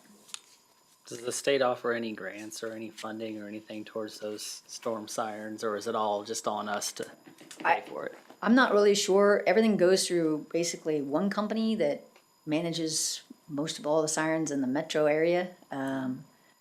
I didn't realize that the police department was responsible for it until we had one that didn't work, and then that's when we learned that we've got to do that. So,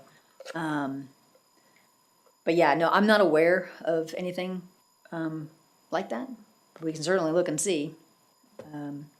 The vehicle that we would be pushing off from 2024 would be pushed into 25 as a replacement, and that's a 2017 Ford Explorer. The positions that Adam did the grant for, can he do that every year, or is that like a one-time shot, or how does that work? No, he could do it every year. We were advised this year not to apply for it. Oh, really? Okay. So, that deadline has come past. Okay, so what's the reason, like the state said that, or whoever the grant's through advised you not to do it? No? Internally. Oh, okay. The reason for that is that you would have to add 2 additional positions Budget. to be funded by the grant, and we didn't receive it this year, and I don't see the likelihood of this budget affording 2 additional officers in addition to the normal request by the department. You can't supplant, that's the issue, is you can't ask for 2 and then get the grant and then use those 2 for something that gets approved, and that's the only, So it's only for additional from what the budget has? So we theoretically have to approve 0 and the 2 for the grant, and then you miss out if you don't. Yeah. so then moving forward into 26 and 28, this is really long view. Again, in 26 will be 2 officers, 3 commission positions in 27 and 28. In 27, we would include a captain's position, and then 3 officers in 28, and in 28, adding an additional civilian position. Equipment and vehicle replacements, the Axon, which is the mobile video, and the body worn camera that we just got this year that you guys approved through the ARPA funds, that would come up for renewal in 5 years, and we would have to decide how we want to do that, whether we want to do an annual maintenance fee or do it all at once like we did this time. Vehicles, over the course of the next, between 26 and 28, there would be 6 vehicles to be replaced, 2 in 26, 3 in 27, 1 in 28. And then depending on personnel allocations, could be 2 new vehicles, 1 in 26, 1 in 27, plus a staff vehicle for the captain's position. Now, dang it, I did it again. Ooh. Went way back. My thought for the civilian position is really to start looking at the potential of an ACO position. We do not currently have an animal control officer. And trying to use them in a way that they're animal control, and then they also help with other support staff positions. That said, the additional captain and the civilian will be dependent on if we have a workspace for them. Which brings me to the next topic, which is the Justice Center. And I know we're going to talk about CIP at some point, but the reason I bring this up now is because we may have a grant opportunity this summer through FEMA that may be applied toward governmental facilities. And we felt like it was good to kind of recap those needs and to see if that is something you guys want to entertain. So rather than waiting till that CIP, which would shorten our window if we were to get a grant application, we wanted to bring it up today. So, some of you may know that we had a site needs study for the Justice Center in 2020. The things from this particular slide and the next one, we're going to talk about some of their findings. These are some of the challenges that we have with our current site, and I will go into a little bit of depth because you didn't have an opportunity to really hear this the first time. So when we talk about space deficiencies, we're currently at 3,300 square feet. It was renovated in 2014 from the former post office. And while the building met the immediate needs at the time, because I believe they were in a double-wide trailer shortly before that, or in a strip mall, maybe. I can't remember which one was which was second or first. It wasn't designed to support significant growth or the fastest-growing city in the state of Kansas. We can't add space to our evidence room. The storage rooms at the site are full. The 2 off-site storage sites we have are at 50% capacity. The staffing outside of patrol, we have no space. There's no additional office spaces or anything like that without trying to sacrifice or lose any operational spacing that we currently have. Safety, the booking area. If some of you have been in the station, if you haven't, please come by and take a look at it. It's great. The booking area is really not designed to handle arrestees in a safe or secure manner. It requires an escort through the break room, up a flight of stairs first, through the break room, to basically a hallway. There is no door or any way to lock someone in, so they are secured to a bench. There's literally nothing that separates them from the rest of the building.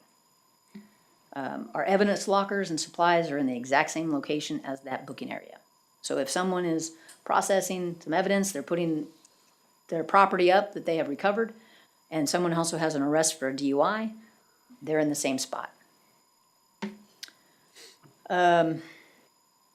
High-speed exits along a one-way street, one-way residential road of Nichols is disruptive and potentially dangerous for not only the police, but also those that, the public, you know. Privacy and confidentiality. Once in the building, nothing is private. It is very open space with multiple uses of space. If, like, for example, a detective or an officer conducts an interview with a person, and they have access again to the entire building. There is not a separate location for station reports. If you've been in our lobby, it's very small. You would not want to necessarily take a report from someone in the lobby, you know, but to bring them into the building, you bring them into you have a secure door, but once you're in the building, they have access to the whole thing. We have had scenarios where we have been in training, talking about very sensitive information, when an officer who's on the street comes in with an arrest. They can hear everything that we're teaching. And there are some sensitive topics and some really good conversations. We've had it where we've got our armorer who has the weapons disassembled or in some version of assembly on the training room / break room / whatever, and a person is coming in for a fingerprint, and they walk right by it. If someone has to get up and run out to a call, that is left unsecure. There are it's very wide open, but I will say it's comfortable. It's nice. We keep really good care of it. It's clean. Training, packaging evidence, all that, take lunch, all takes place in the very same spot. The other thing is that our building eliminates the ability to have a statutorily mandated separation of sight and sound between juveniles and adults. So if we have an arrest of a DUI or something like that, because generally that's who we process there, and a juvenile sync case comes in, we cannot separate sight and sound, and that is something that we're supposed to be able to do. But we put them in the conference room. We try to do our best ability to do that, but that is a concern. Parking constraints. We have 8 parking stalls behind the building. We have 9 marked units, 8 of which park at the PD. We have a detective car that has to park on the side of the building with the employees' cars. It's not really an issue, except for there's only 6 stalls for the employees to park. So if the detective car is parked there, that's 5. Okay, but during the day, on typical regular business day, there are myself, the captain, the detective, the PSO, plus 2 officers that are working. And so as you can see, no parking. As the other shift comes in, 2 officers come in, they're on the street. Not a big deal, but it's something that we need to be thinking about as we continue to grow. If it's training, no, there's no parking in front of the building at that point, because we have that blocked, and along the side of the street and in the parking lot. It's not expandable. We did look at that option. We cannot build up. The building is not designed to handle another floor. We've looked at the sides, but if we were to add a space like where the parking is, we would basically eliminate all the parking to add a building. You're already nowhere to park. Right. We cannot add more lockers. We can remove the command, like I can give up my locker, the captain gives up his locker, the detective will give up his locker. That adds 3 lockers. We'll figure out something to put in our offices for a uniform change or, some of the equipment that you carry in your locker. But that's only 3. And obviously we can't add to the equipment room, or certain personnel. Now, this last part is really something that is focused on the grant aspect of it. But I really think I really wanted to share this with you because I think sometimes we don't realize. Currently, the PD is positioned within 100 yards of a railroad and a railroad crossing. The building is also located about 150 yards from the co-op, which that is within the plume of any hydrous ammonia, and hydrous ammonia, I knew I would mess that up, which is very toxic. We have unfortunately had leaks that have caused lung, eyes, nose, throat irritations of officers who it did require a fire response. I looked at the hazmat book, the experts, and if there is a large spill from a large tank, which they do have large tanks there at the co-op, anyone within 550 yards with moderate wind would be at risk. Should there be a train derailment or a train rupture at the co-op or a tank rupture at the co-op, the facility and those working within are placed in a very extremely dangerous position that could prevent them from responding to an emergency. We don't have radon mitigation system to detect any gases or vapor below the ground as a result of any contamination from the gas pumps that are to the south. And obviously, we do live in Tornado Alley. We've been very fortunate, but it is not tornado rated as well. So when it comes to the FEMA grant of reducing hazard and mitigating the hazards, that's why I wanted to bring those things up. Because with the police department, Public Works, is really located in a place that has a lot of hazards. Questions about challenges with the current site? Okay. I've been down there and walked through it with you, and it's definitely very, very tight quarters. So it's very understandable that you're bringing all this and saying all that, because it's if you go down there and look at it, it's less than ideal. You guys take great care of it, but it's Yeah, I mean, it's comfortable, but there's a lot of safety features that are missing. So the space deficiency, just so you know, like looking at that, it's 74% overall. So if we add court into that, which this is the courtroom, we're increasing the space from the PD to the court to about 5,000 square feet. And you can see where we're deficient, overall about 74% deficient in space between the two. Some of you, I know I mentioned before we had a needs study in 2020, but there was another study in 2006. And that involved a municipal complex that combined the Justice Center with City Hall. And I think that led to this renovation. I could be a little bit off, but I think that study may have led to the renovation of this building. What's interesting, what I thought was kind of interesting, is that in the study that was done in 2020, it shows that today's needs for the Justice Center is about 15,000 square feet. When you look out to about 2040, it is close to about 28,000 square feet. The study in 2006, leading to 20 years in the future, it was, they're saying the Justice Center back then was about 19,000 square feet. So it was really interesting how they were almost identical, because in 2030, not 2040, but in 2030, they had us estimated about 19,000 square feet. So I thought that was kind of interesting. Looking at it, parking, expansion area, open space, about 6 acres would be needed to maximize space and growth potential for the Justice Center. Now, let's see. What are the benefits? These are the benefits. Somebody comes in, it's more open and inviting. You can actually bring them into a room, have them sit down, you can talk to them about whatever case without having it be in the middle of a lobby where everybody can hear and discuss something that might be sensitive to them. You can have improved services and programs because you have space to add if you want to have an SRO, which I would love to have.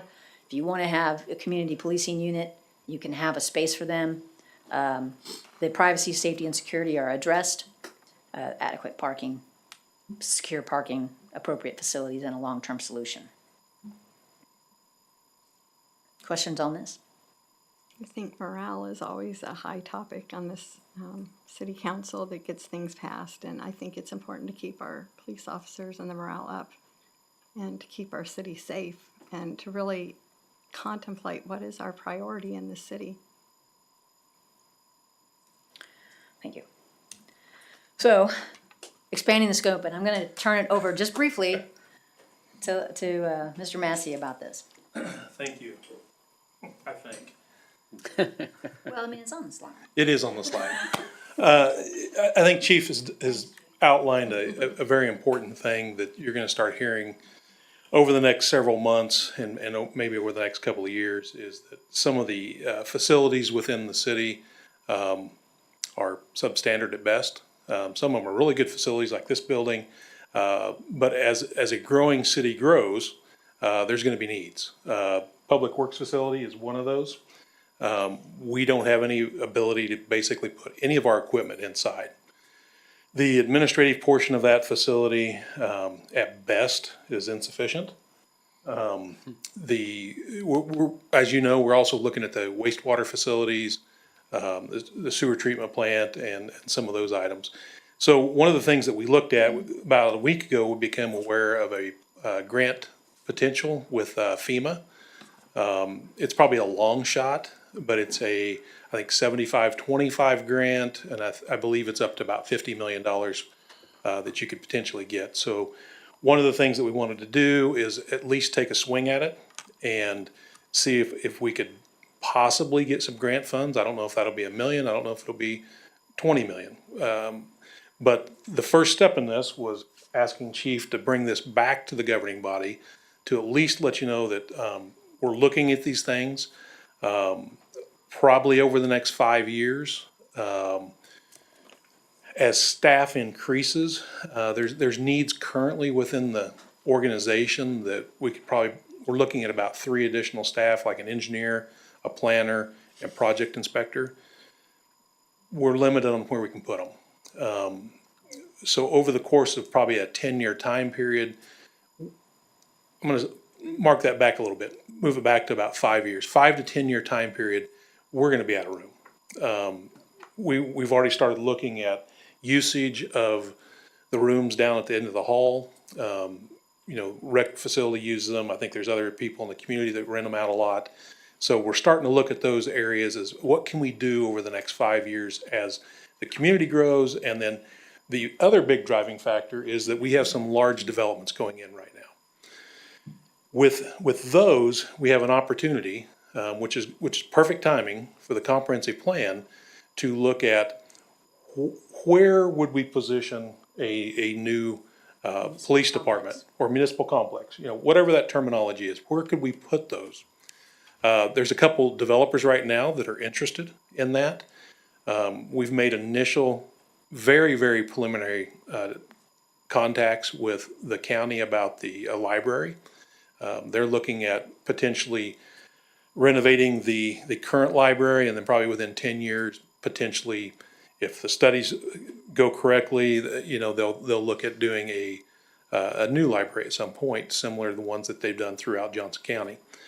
So all these things have come together in the last couple of months, and then this grant came together in the last week, and that's kind of what's pushing this forward. Is as we are the fastest growing community in the state of Kansas, and as we are looking at projections of somewhere between probably 13 to 20,000 over the next 10 years, we need to start at least thinking about these things. Not saying we have to do them, but at least discussing these. Working with some of these developers right now that have land available. One of them is willing to, around 15 acres, that would be able to address a civic center, potentially with a library and some of those things.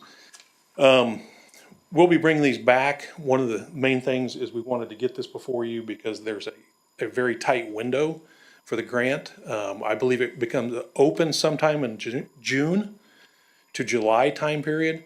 It's due by September 1st or right around that time period, somewhere in September.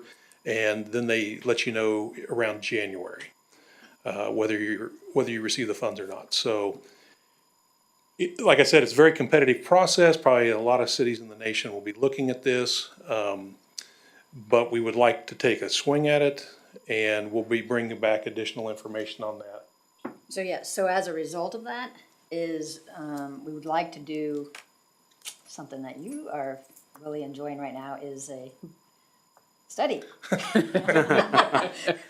Well, if it had to do with safety, then I would definitely. But, yeah, so we have, you know, we have a study, expanding scope is not only just looking at the Justice Center, but holistically, what do we need in the 5 to 10 years? And to get a good number of what that looks like. If we wanted to go down a municipal complex or civic community or campus, you know, what would that be? So we'd need to submit an RFP for architect firms to come back and submit what it would cost for them to do a site needs. And then bring it back to you to see this is what they're offering, this is the cost that they're offering at it, and whether that is something we want to proceed with. If it is something we want to proceed with, then the other step is does the timeline meet the deadline for the grant? Right. Because it is going to be super tight, and I don't know if we can meet it. But the only way we know is to get a better cost so that we can submit it for the grant, which we would like to use a grant writer to do it, would be get another site needs concept drawing of what it would look like as a civic campus, which would include the Justice Center and City Hall, and potentially like a farmer's market or other community design spaces, you know, whatever that might be envisioned, to get an idea of how much that would cost so that we could put it in the proposal. Would this include Public Works too? We would probably, I'm meeting with the grant administrator, I believe tomorrow morning. And we're gonna discuss the potential for that. We're gonna look at Public Works facility and see if it's a potential grant opportunity. But yes, I think over the next year, the Public Works facility needs to be looked at. When you really look at if there was a disaster in town, we have Public Works and PD literally across the street from each other in probably the worst location you could put two of, and I'm gonna call them both first responders in this. So in a disaster situation, you've got to have equipment coming in and out. So yes, the short answer is we would look at siting of a Public Works facility. It probably would not be at the same location as the civic buildings. Okay. It'd be just because of ingress, egress, and for equipment and stuff like that, it'd probably be a different location. But we would definitely look at it through the grant process.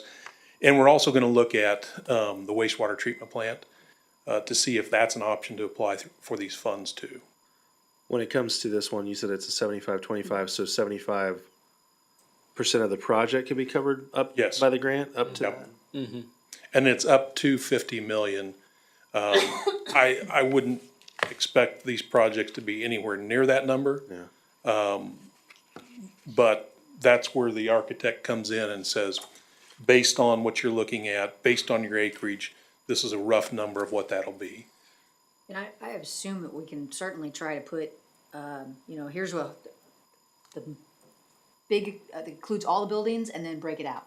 This is for this, this is for Yep. this, this is for this, so that there are choices that can be made. It's like, okay, well, we wanna look at the whole thing, or no, we wanna do it piecemeal. Or if they came back and said, yeah, we'll do Yep. 75% of your Justice Center, but not Right. the other stuff. Yep. And when we go through this process, we're gonna reach out, the individual at the county that helped us or told me about the grant, We're gonna reach out to them and ask for their input on the grant. We're gonna ask the grant administrator. We're gonna look at some of the old grants that have went in and try to get an idea. I'm guessing it's a very low percentage chance, to get it, but there's a lot of funding out there right now available for it.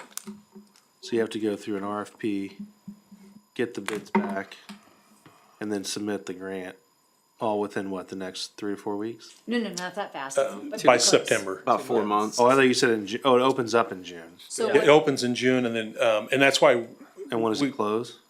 September it's due. Okay, so you've got okay, Right. I thought you said, I was like, It's still really tough. it's still tight because Still even, pretty You have good to for have your grants. Even ducks in a last- row to present. RFP's gonna take. Right. a Grant, so month. it's not like you just write the grant tomorrow, you need to. No, 2 to that's, 4 weeks. that's why we're meeting with the grant administrator, tomorrow to start that process of discussion, let them get familiar with the project, and really get familiar with the grant application. Because it's a FEMA grant, it's gonna be it's very complex. So, very complex. yeah, so in the, I just lost it, in the For What It's Worth department, Gardner got $11 million, 2 days ago, they announced $11 million, grant for, transportation improvements. Yeah. I think it was KDOT. Yeah. It is, so Yeah. anyway, everybody else is doing it, I think we need to be active in the grant. Is there any sort of, where we're required to do it, no matter what they give us if we apply for that, or is it something you can turn down if they only give you $1 million bucks? You can usually turn it down, the bad part about that is You won't get another. Then you go on. you probably won't get it again. Yeah, but if they give but- us, 10% of it and we don't. Right, I mean, and I'm just gonna throw a number, if it's $20 million, what's 20% of that, 4 million? Wait a minute, that's not, anyway, whatever the number is. Can't do math off the top of my head right now. 5 million. So the 5 million would be the city's local match, and then we would look for a different way to maybe bring that number down a little bit to pay that. But on a $20 million project, that's a pretty good return on your dollar. FEMA grants are probably one of the best ones out there that you can get as far as a return on your dollar and the split margin. The trade-off is that it's a lot of red tape, it's a lot of hoops, the process is cumbersome and not Competitive. fun at all, and highly competitive also, so that's usually the downside of it, but if you do get awarded, they pay pretty well most of the time. If we don't get it, it'll be a good exercise in trying to apply for it the next year. Okay. I would say, like, I don't have any misconceptions about what our facility problems are, and like we as a whole organization are cramped now, and the longer we stay cramped, we're just gonna get more cramped to where at some point it's gonna be either unsustainable or just unusable, or you're already talking about taking classrooms to for additional space. So the sooner we can get our foot in the door with these types of opportunities, the better. In order to do something this large and this scale, which is really what we need, it's gonna have to come from some grant funding source of some kind. There's I think we would all agree that there's no way we can pay for this all on our own. I was gonna say, there's no way. So, I mean, we need to be doing the things that we can do now in order to find those sources, and it might take a year. It might happen this time, by January. But in the grant game is also like, you gotta play multiple times in order to move your name up the list. So we gotta get doing it now. So I think we always go for it for sure, but yeah, I would say without a substantial grant, I don't know. I know it kind of sucks right now, but at the same time, it's just too much money to say that we'd do anything without substantial help. And that's the main thing, is just to start the thought process of, as we grow, where are we going? And some of these, we have some opportunities right now with the developers, even if we're not gonna do it for 10 years, Yeah, we have the opportunity to put it in they'll get the ground. to get the ground and plan for that, 5, 10, 15 years out. And that's really what the discussion is with the comprehensive plan right now. I think this is a great time to look at, what's the future, and, how do we get there? My only other thing with it is that as some of this becomes more real and we're able to get some of these things accomplished from a facility standpoint, we need to have good plans or thoughts or ideas on how to either repurpose the current facilities and that might be selling them off. But whatever that is, like, we can't just let it sit there and, you know, like, it's gotta be used in a useful way, somehow, some way that makes sense. And we have had some preliminary discussions on that. And I think we saw too on that graph where they had the different words of the citizen survey. One of the bigger words was safety. Yeah. So I think we need to remember that's what the citizens want too. And it's a critical part of that comprehensive plan. I think, and I know the mayor and I think a couple of councilmen have talked about this, and I believe the comprehensive, I can't remember what her name was that was talking about the comprehensive plan, is creating an identity within the community. And that was on one of the words up there. And this is a prime time of, you know, what does the governing body, what does the community want, and where do they want it? So. Another thought too, I was thinking, you know, when we went and did Veterans Park, how people donated to stuff. Yep. There may be people that want to donate to something like that for a justice center. Every little bit helps, so. So I think that's. I guess moving forward is okay to submit an RFP to at least find out how much it would cost to have a cost analysis and site needs. Yeah, I think it's necessary. I think so. Do we need a consensus or? Just a consensus. Because we'll have to bring it back to the governing. Right. Yeah. We need to do whatever we need to do to be able to apply for the FEMA grant. Yep, I'm good with it. And then I'll just end on this because I told, well, he's not even here, must have gotten called. I do have a request for a helicopter. I have somebody who wants to be a pilot. I have somebody who wants to be a pilot. Where are you gonna land it? I know, but I said, you know what? Top of the bunker. If Right out here. Yeah, top of the about here. I was like, I'll ask, but no, anyway. But I appreciate your time. Thank you so much. Thank you, Chief. Next item on the agenda is the 2024 budget by the Community Development Department, and Mr. Burton, you have the floor. I'm wore out. Sounds like I better not let off the pedal on development. Whew. So, I did want to address the health insurance. Most smaller communities are paying 100%. Your larger communities have clinics on site. So if you were to call Olathe and say, hey, you pay 100% of your health care for your employees, they're going to say no. But there's a clinic that family and employees can go to 100% free all the time. So I just wanted to address that because sometimes we don't get the whole picture. So really, I'm not going to take a lot of time.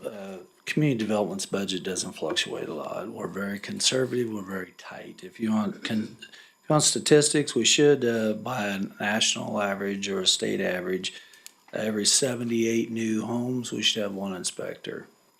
We don't do that. We hustle. So the whole thing's on this is next year in the budget, long term. You know, I'm just still trying to wrap my mind around what's going to happen to this economy. If any of you can tell me, let me know. You know, I meet with developers every day, and each one of them have a different theory.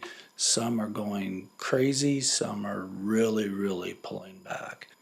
So if there's any time to be cautious with spending, it would be this next year until we can see what is going to float about on this. That's my own opinion, so just take it for what it's worth. Most of our line items stay the same. If it looks like that we are going to really have an increase, you know, like let's say the 1,400 lots comes to fruition and all, you know, we'd most likely ask for a building inspector. We've been carrying a building official 3 years on our books and haven't filled the position. But that's by choice, you know, because we can handle the work. I'm still able to do the plan reviews, and with the staff I have, we're able to handle it. You know, if that was to break open, then, you know, with a whole bunch, then we might have to fill that position. We will ask that it be carried on the books next year again. You know, I'm not asking to fill it immediately or anything like that. We'll just have to see how it goes. So most likely what we'll ask for is we'll put an inspector on the books and a building official. I won't fill them just to be filling them. One thing that you do need to start looking at is probably something in planning for succession. I've told every one of you I'm not going to be here for long. You know, I mean, long term and all that. So that would be something that I would think that if, you know, and administration, Lane and I've talked about it several times. So that would be something that I would, you know, I've got a lot of knowledge I need to get rid of before I fish all the time. And lose it. The other, yeah, I guess that's really it. You know, it's tough. I've been through the years, and this is a long time. I've been through the years when everybody ramped up and then they had to lay everybody off. And that's what we're trying to keep an even balance where we don't have that problem. You know, we are going to, we'll probably go ahead and rocket it through this year and use funding that's left over from not filling the building official position to change the codes, update the codes.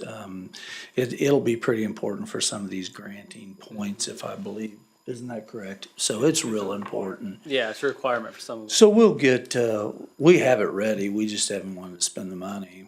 Because the truth of the matter is, most of the subs and all come from the cities, they're already building under these other codes. As far as long-term planning, you know, we'll see how this year shakes out.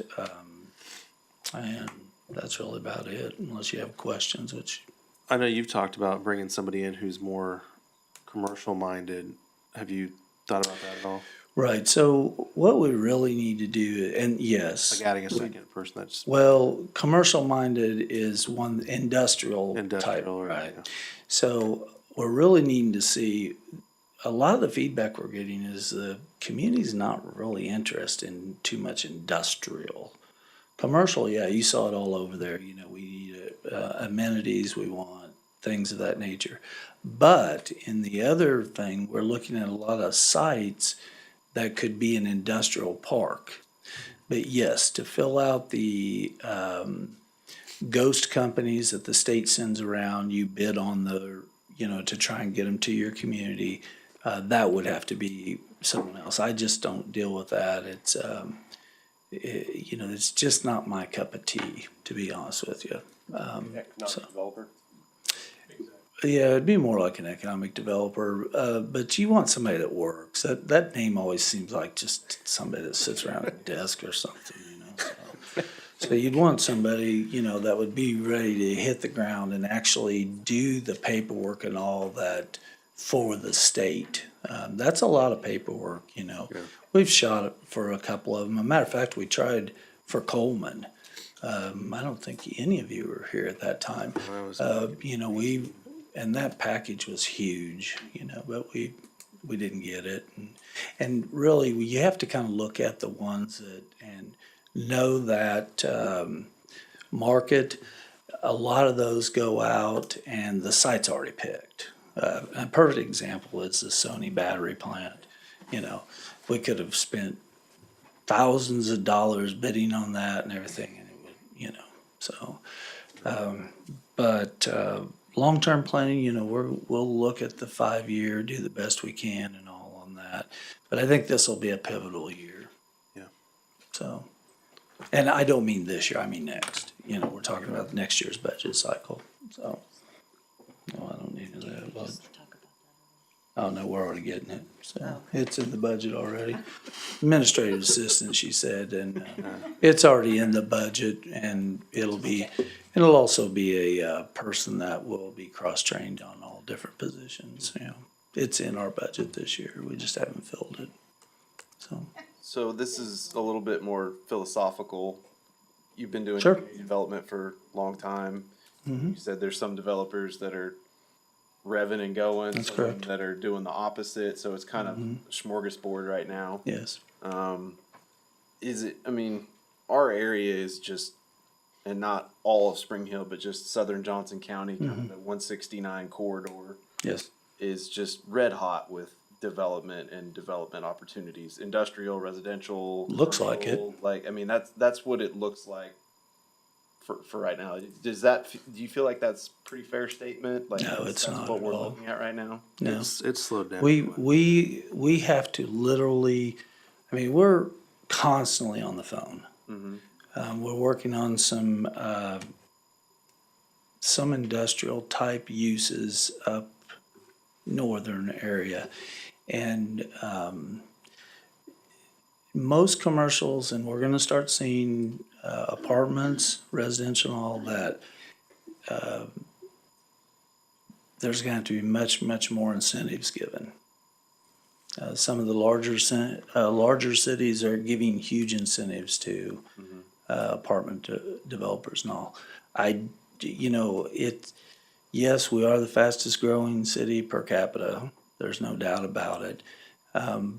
But we'll start evening off with, once we get to that 10,000 mark, you're going to start evening off where, you're going to be more in competition with the Gardner or something on being the fastest growing. It really has slowed down, and we see a lot of them dragging their feet now. So, Yeah, the industrial resale market's really down. I mean, it's stuff's sitting there for a long time. Vacant. It's almost like it used to be commercial followed residential downturn. It seems like commercial's gone first.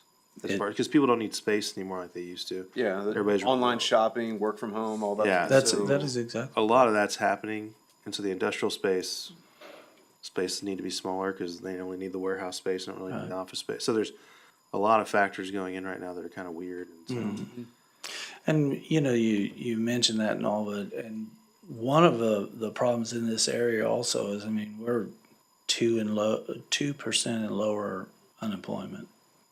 And we hear all the time that, we're not even looking in your area. Yeah. Who do we hire? A lot of the businesses we have already are struggling to hire. Oh, exactly, sure. Now, we are going to pick up some much needed fast food and things like that. We have a lot of those already in the works. It's just a few little technical things. But those just chase house rooftops no matter what. It's the real meat and bones of employers that are really going to be there for long term and things like that. And then we've seen, we're kind of struggling just a little bit with apartment people now. If the mortgages haven't, or the interest hasn't gone up enough to take them out or put them on pause, then some larger community gives them an ungodly amount of money to just keep building like their second phase instead of going anywhere else.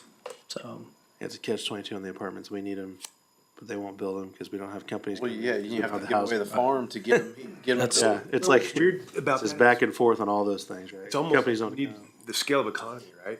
The apartment complexes are getting huge. I mean, like. They are. That's 600, I mean, there's huge Exactly. units that are going in and. yeah, if you It's don't, not the most of them are size. 9 to 12. Right, I mean, it's not, Right. to get 100, 200 units, I don't know if that's even. You can't make it work. Right. Right now, it is pushing the 390 to 400 mark of doors to be able to have it a sustainable, affordable maintenance guys, pool, all that. It takes that many doors. So we're very fortunate to have Blackhawk.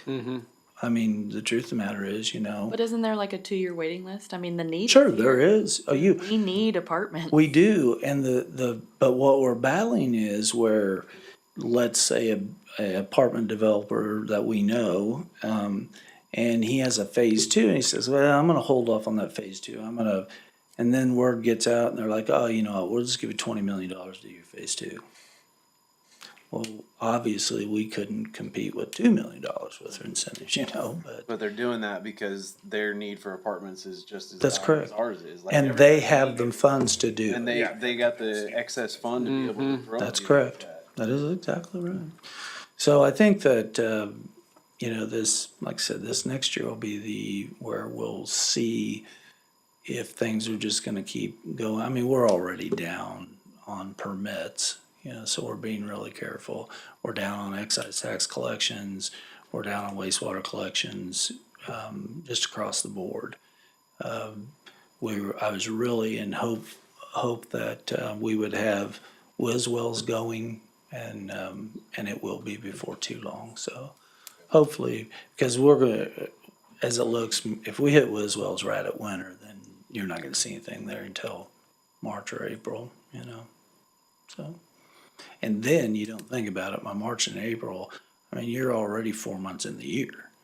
So that's 4 months of your budget and 4 months of your monies and all that. So anyway, do you have any questions? I know it's not flashy or anything. It's straightforward, and, you know, we'll work on the following years just after we see what direction we're going to go. Yeah, I think it's important to recognize that, yeah, although it still says, everybody says things are going crazy, they're not. I mean, yeah, houses are taking a lot longer to sell now. It's getting really back to normal, which is, Yeah.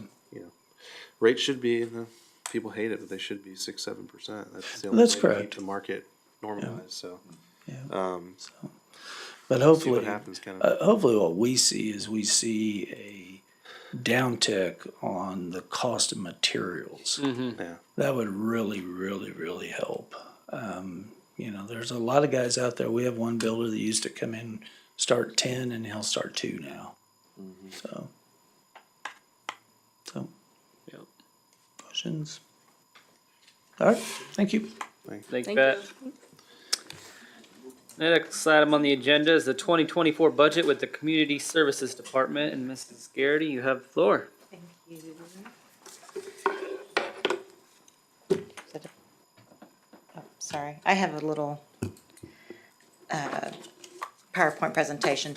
The way I'm gonna do my presentation for you this evening is to let you know what expenses come out of my department. I don't have a lot, just so you know, tell you the story about what we have to pay for to make the Community Services Department and Municipal Court. So it's a little bit more detailed, but don't be, we'll just go through it very quickly. And so you can go to the next slide, Ro, thanks. In my department, there's 3 employees, and we have a deputy city clerk, community services supervisor, a community service representative, and then myself to be responsible for the entire department. When, you can go to the next one. When we do the budget, it's basically line item budget. So outside of the personnel and expenses, these are the items that I'm responsible for budgeting. So I just kind of wanted to go through this with you so you all know exactly what we go through. So the professional development includes like the training for City Clerk Institute and the City Clerk Conference. Uniforms is, of course, the apparel with city logos. And the miscellaneous is unexpected charges that may come up within the year that we weren't expecting. And that's pretty minimal, so there's not much budget money in that. The administrative and operating supplies is more for equipment and office furniture. And so for 2024, I will have a little bit of an increase in that because with some moving of personnel, I just need like an overhead counter, maybe overhead storage, more like a table, just small things like that, but things that come up. Because normally we don't have too many of those things. Although I did buy a little printer, and now we're looking at cash register drawers that are a little bit more secure that hopefully we can get this year than what we're using right now. In the printing line item, we basically just purchase business cards, and those are just 2 employees, so it's a very minimal, and we don't need those every year. So these are just to give you examples of some of the items that are charged out of these line items. The software renewals and subscription, this will be a new request for 2024 that we're looking at. We looked at an agenda management and minute software. Sorry, I'll slow down. And it was really neat. And it would alleviate just kind of like what we do now. Everybody sends in their Word documents, and then Ashley creates a PDF, and it's just a little bit more staff time to do this. With the agenda management process, it starts out, and then there's different levels of approval. So that's the one we were just looking at. hopefully, and if it doesn't work this year, hopefully I can, budget it out for, a following year. I am looking at a municipal code online service. Our code book is basically codified, because codified, every time we do an ordinance that updates the code book, we do update that code book.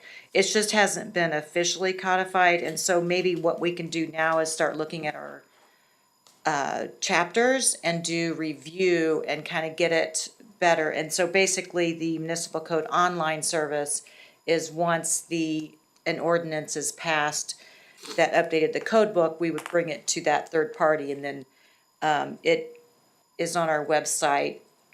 And then for search purposes, it can either be like coming up in search, or it could come up in an ordinance, or it could come up in the code book. So it was another process that we watched, and it was pretty cool. So I'm hoping that we can, I'll have better numbers for the municipal code online service.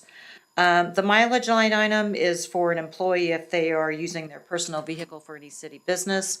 I'm hoping that that will go down. Not that that happens very often, but we do have a vehicle now that employees are able to use at City Hall. So hopefully that will be minimal. The professional services in this department, the massage establishment and therapist licenses require background checks. So we do that. I am going to propose that we change our fees for those licenses because they're very minimal. But the city has to pay for these background checks that can be expensive, and we think we should pass that along to the actual applicant. So I will be bringing that to you at a future date as well. The communication line item pays for our phone system. It's split between all departments, and there are 2 city cell phones in this department. The membership and dues is for the professional organizations for municipal clerks. And then the commercial insurance line item pays for the public official bonds that is required for the city clerk and the deputy city clerk, and then notary bonds for this department. So that kind of details the community services budget as far as what I have to budget for. So do you have any questions on this any questions? It's pretty straightforward. I mean, it's pretty boring compared to, tasers and helicopters. But anyway, so you can go on to the municipal court. So the municipal court's the same 2 supervisory, and then we have 1 municipal court clerk. And then the same items come out of the court budget. But for printing, sometimes there's forms that we have to order, and then they do have their own letterhead and envelopes. The software renewals is for the court software that we use. And same with the mileage reimbursement. The legal fees, we pay for our public defender and court-appointed attorneys out of that. The professional services, we do have interpreter services for court sometimes, so that's what comes out of that line item. We do have prisoner boarding, and that includes Johnson County and Miami County. Johnson County will have a rate increase in 2024, and that's going from $75 per day to $85 per day. So we will make sure that we budget for any increases in that line item. The communication, same thing, is the phone system, membership and dues. The credit card fees for municipal court, the city is charged credit card fees. Those are passed on to each transaction that is performed in court. So even though it shows up in our expense, it is carried through to the person that's paying with a credit card. And then same thing with commercial insurance is the public official bond and the notary bond. So what I am also looking at is ways to improve our processes online. Options are, hopefully, with right now, we're looking at our website.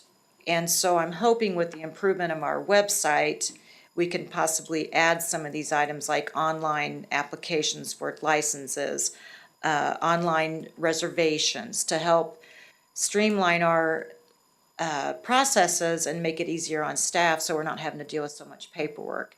As far as depending on the growth of the city and the police department, it's really gonna depend on how much staff, and I could really see possibly municipal court needing a staff member, you know, depending on how many more officers are gonna be on the street, because with that, you're gonna have more patrol, possibly more tickets. It has helped, though, I think, the municipal court with the e-ticketing, there's not as much processing as far as that. But there will still be a need at some point, but it's just gonna really depend on the growth of the city and how many officers are on the street. And so with that, do you have any questions? Or do you have anything that I've missed that you would like to see out of those departments doing anything? Just more action. More action. Okay. Bro, Not enough you got excitement that. out of yours. Pardon? Not enough excitement out of your department. I have no excitement. We get more action. Bright colors Yes. on the graph. Yeah, I'll put, pictures in the light, you know, yeah, graphs, yeah.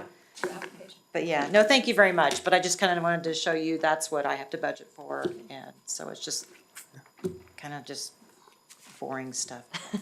It's important, so. It is. Makes the city go. You could just have, Thank you. You could just have Thank Ro do a presentation, it'd be pretty lively. Yes, yes. Ro will make it live, for sure.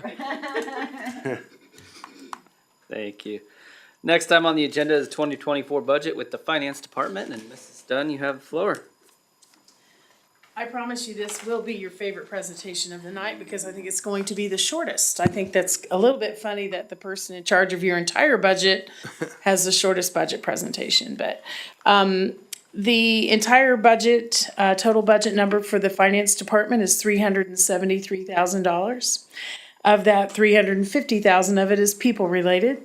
So that leaves about $20,000 in other expenses, and I could almost exactly copy Glenda's presentation to you because we have very similar operation.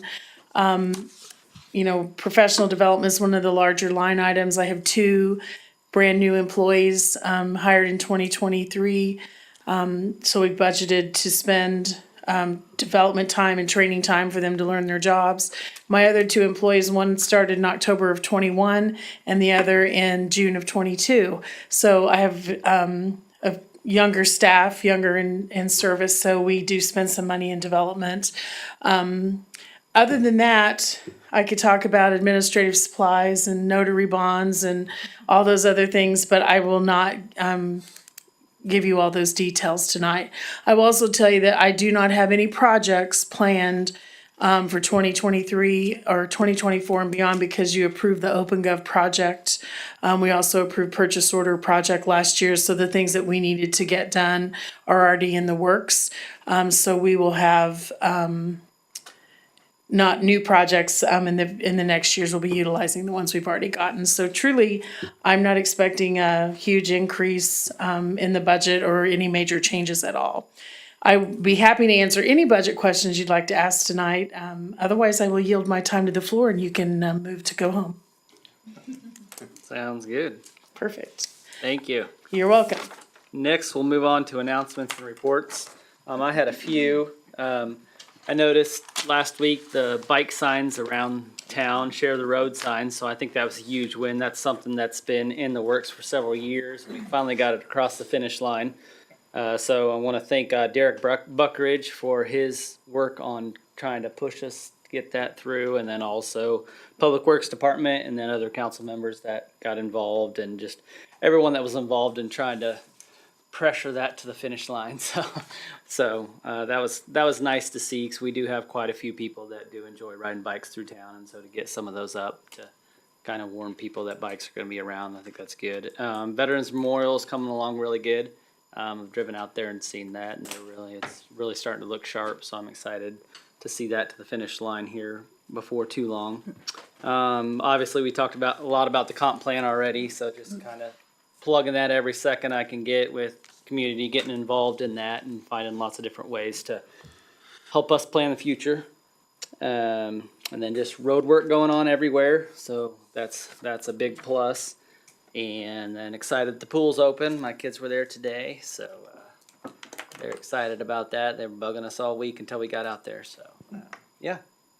Mrs. Roth. No report. Mr. Van Houten. No report. Mr. Peel. We had 80 to 90-ish kids that participated in the fishing derby last weekend at Veterans Park. The jetties were a very popular location. They were packed. Yes. Not even standing room only. Like, it was difficult to get on and off of them because of the number of people. So that was an excellent upgrade in addition to that event. There's probably another 100 to 200 people that were in attendance outside of the kids that signed up and fished also. So really good event last weekend at one of our parks. A lot of fun. Mr. Young. I don't want to jump on the veteran park train, but I did have a neighbor said something to me about his son has got MS. He's in his 40s or so, and he loves to fish, and he's never really been able to get into a good spot. And he's always kind of in the dirt, falling around. And he said those fishing jetties, he's loved it, and they're new to the community. He said, he goes, he was just so impressed with the city. And I said, you know what? A lot of it was donations, like you mentioned before. And I was like, it's just a cool community thing. So I thought it was pretty cool. First time I've been approached on something like that. So I thought that was pretty awesome. Miss North. I'm excited that Loki got that grant, the aftermath Yes. grant. Yeah. And also the memorial ceremony was awesome, that we well attended. Mr. Massey. I'll keep it short. There's a lot of traffic on 169 right now. And one of the things that we're doing as staff is we're reaching out to KDOT. There's been some questions about traffic lights or overpasses.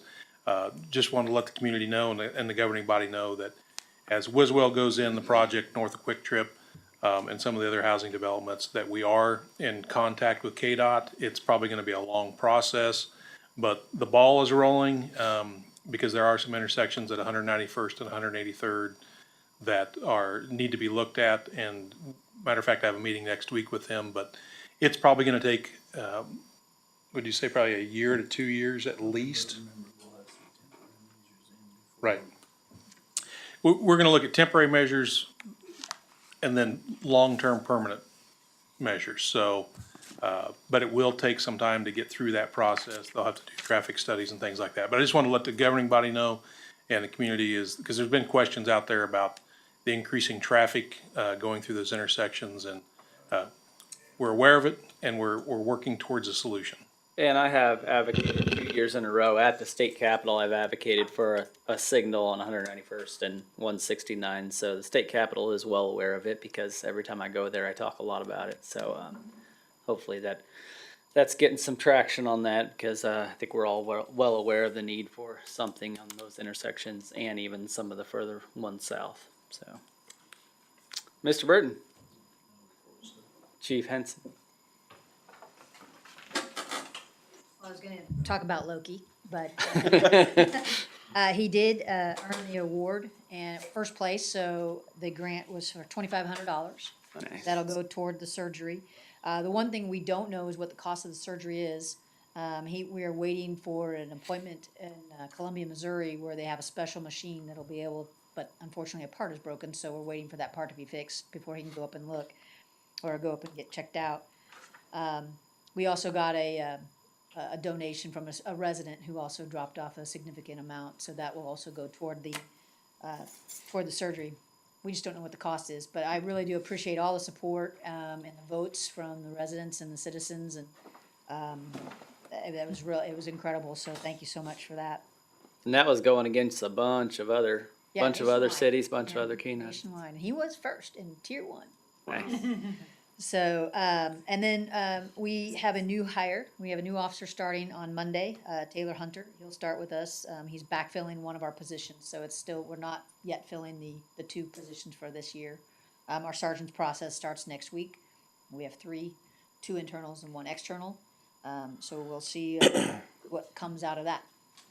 Other than that, that's all I have. Thank you. I did see a question. Do we have insurance for Loki or no? I don't know. I don't think so. I know it's fairly Yeah, I don't think cheap. so. Yeah, but I don't even know if we ever had insurance on the other one. We don't have insurance. Yeah, because pet insurance is pretty cheap, so I don't know. Just a question I saw and I thought that It's was, different for a So canine does that, versus a does that regular. apply to him? huh? Pet insurance for, I would think it'd fall under. I don't just know. Animal insurance. no idea. He's currently on, a special diet. And, Right. he has Pre-existing appointments a year to check, but he's still very, I mean, you wouldn't know that he has an issue. Oh, really? I said earlier it was a good shot. So, Taser, right? And hopefully, hopefully it's going to be, more minor than we anticipated, so. I would just, I don't know if I'm on yet.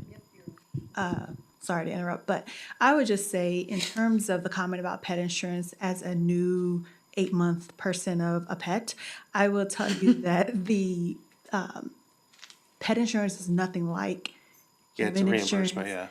yeah. And it doesn't really cover what you think it's gonna cover and all of that. So if there is a need or concern regarding Loki's care, it may just be better just to go somewhere like Bainfield or somewhere like that to take care of the needs versus trying to get pet insurance. But we don't currently have it, so. But I will say that he will get surgery. I mean, we will, we have funding. Yeah. I know that that's been a comment too, is that, He's gonna get taken care of. if people were wanting to donate. But we have the funding. This is going to just help not use it all. Yeah, not usually. Mr. Lowe, No report. Madam Clerk, No report, thank Mrs. Dunn, No report? Mrs. Jones. No report, but I will say that, I will say that I want to thank Pat for coming up and mentioning the on-site clinics. So if during my presentation, I said the lack of on-site clinics, and I also mentioned that in the same vein of talking about the city's lack of leverage when it comes to talking about the plan design of plans, but in my mind, my voice is always projecting. So if it did not project and did not come out, that's my ownership on that. So thank you, Pat. Thank you. Mr. Messer? Just slightly short of a dozen items here, so let's, we are, you mentioned Veterans Lake, so we are gonna tentatively, that memorial is gonna be done probably in August.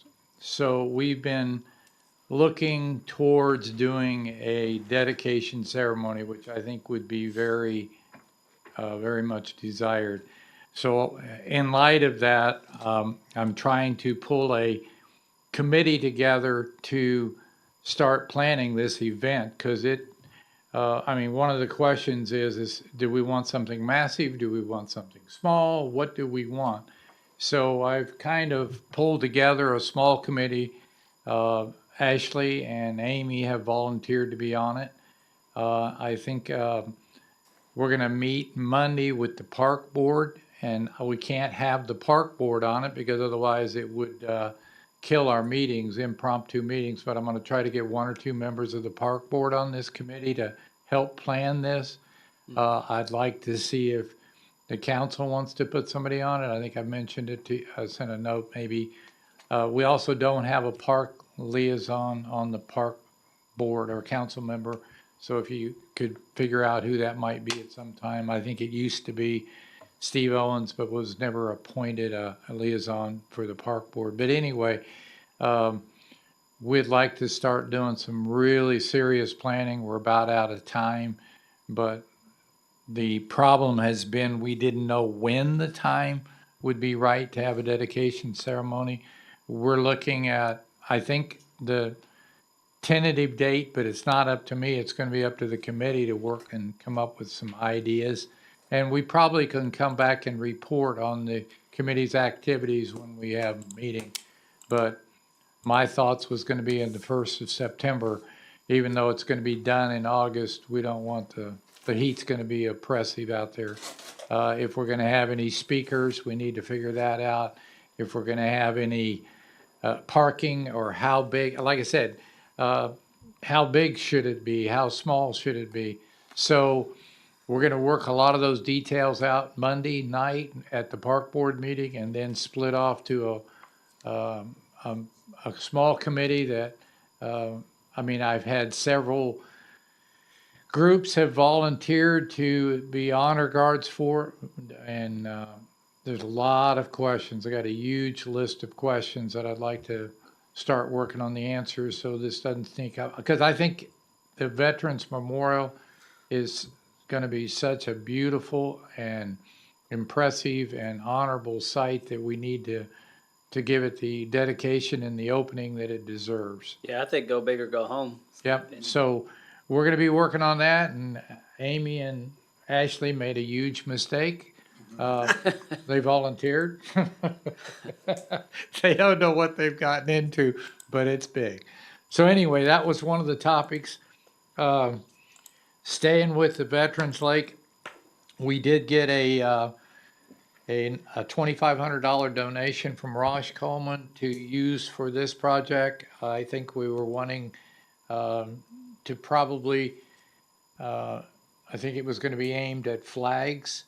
One of the thoughts I've heard people say, and I guess it's one of these little items that we're going to mesh out or work out, is having flags maybe stationary that can be put up for events.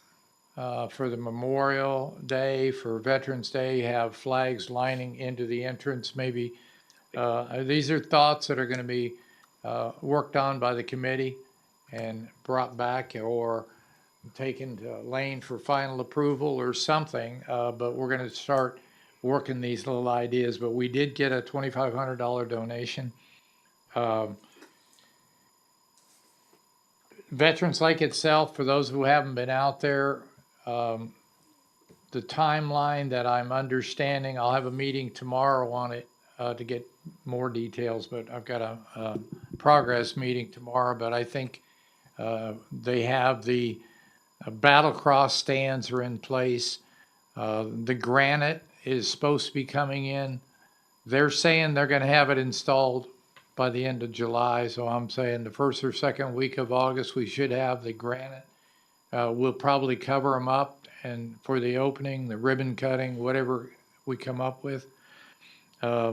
We also had the battle crosses on order. We ended up purchasing those, and I don't think we're going to have sands install them. We'll do it ourselves. We'll save a lot of money that way. We did save a lot of money that way. A couple other little tiny items. Lone Elm is the construction will start Monday, which reconstruct that road. McInerney will be out there, which is really past due, but we're glad they're going to be out there getting started. Crack seal has started back up. We're going to get about 10 days of that, and that's, you can see it out front. I think they're going down Jefferson pretty quick. Chip seal to go over everything to finish it out. It's going to be August. We also had a van driving around town this week. I don't know if they did. I don't think they had logos, or they had a few. Stantec is, we were doing a condition index of the streets. So next year, when we start trying to figure out which streets to do, we'll have a condition index, so it's easier to target the money for the correct area. We did have a couple of hiccups at the pool. We were shut down for 2 days, and that was because a pump went out. A motor burned up. You can't control that. We do have issues with that pump still, but we think we can limp our way through the season or pick a couple of bad days and repair the pump. Got to be pulled back out. So I think I've prolonged this enough, but I just wanted to touch base on a few things that we're doing and a few things that are happening. So. All right. With that, if there's nothing else, I entertain a motion to adjourn. Move to adjourn? Second. Got a motion and second. Is there any further discussion? Not all those in favor? Aye. All opposed? Motion carries 5-0-0. Have a good night.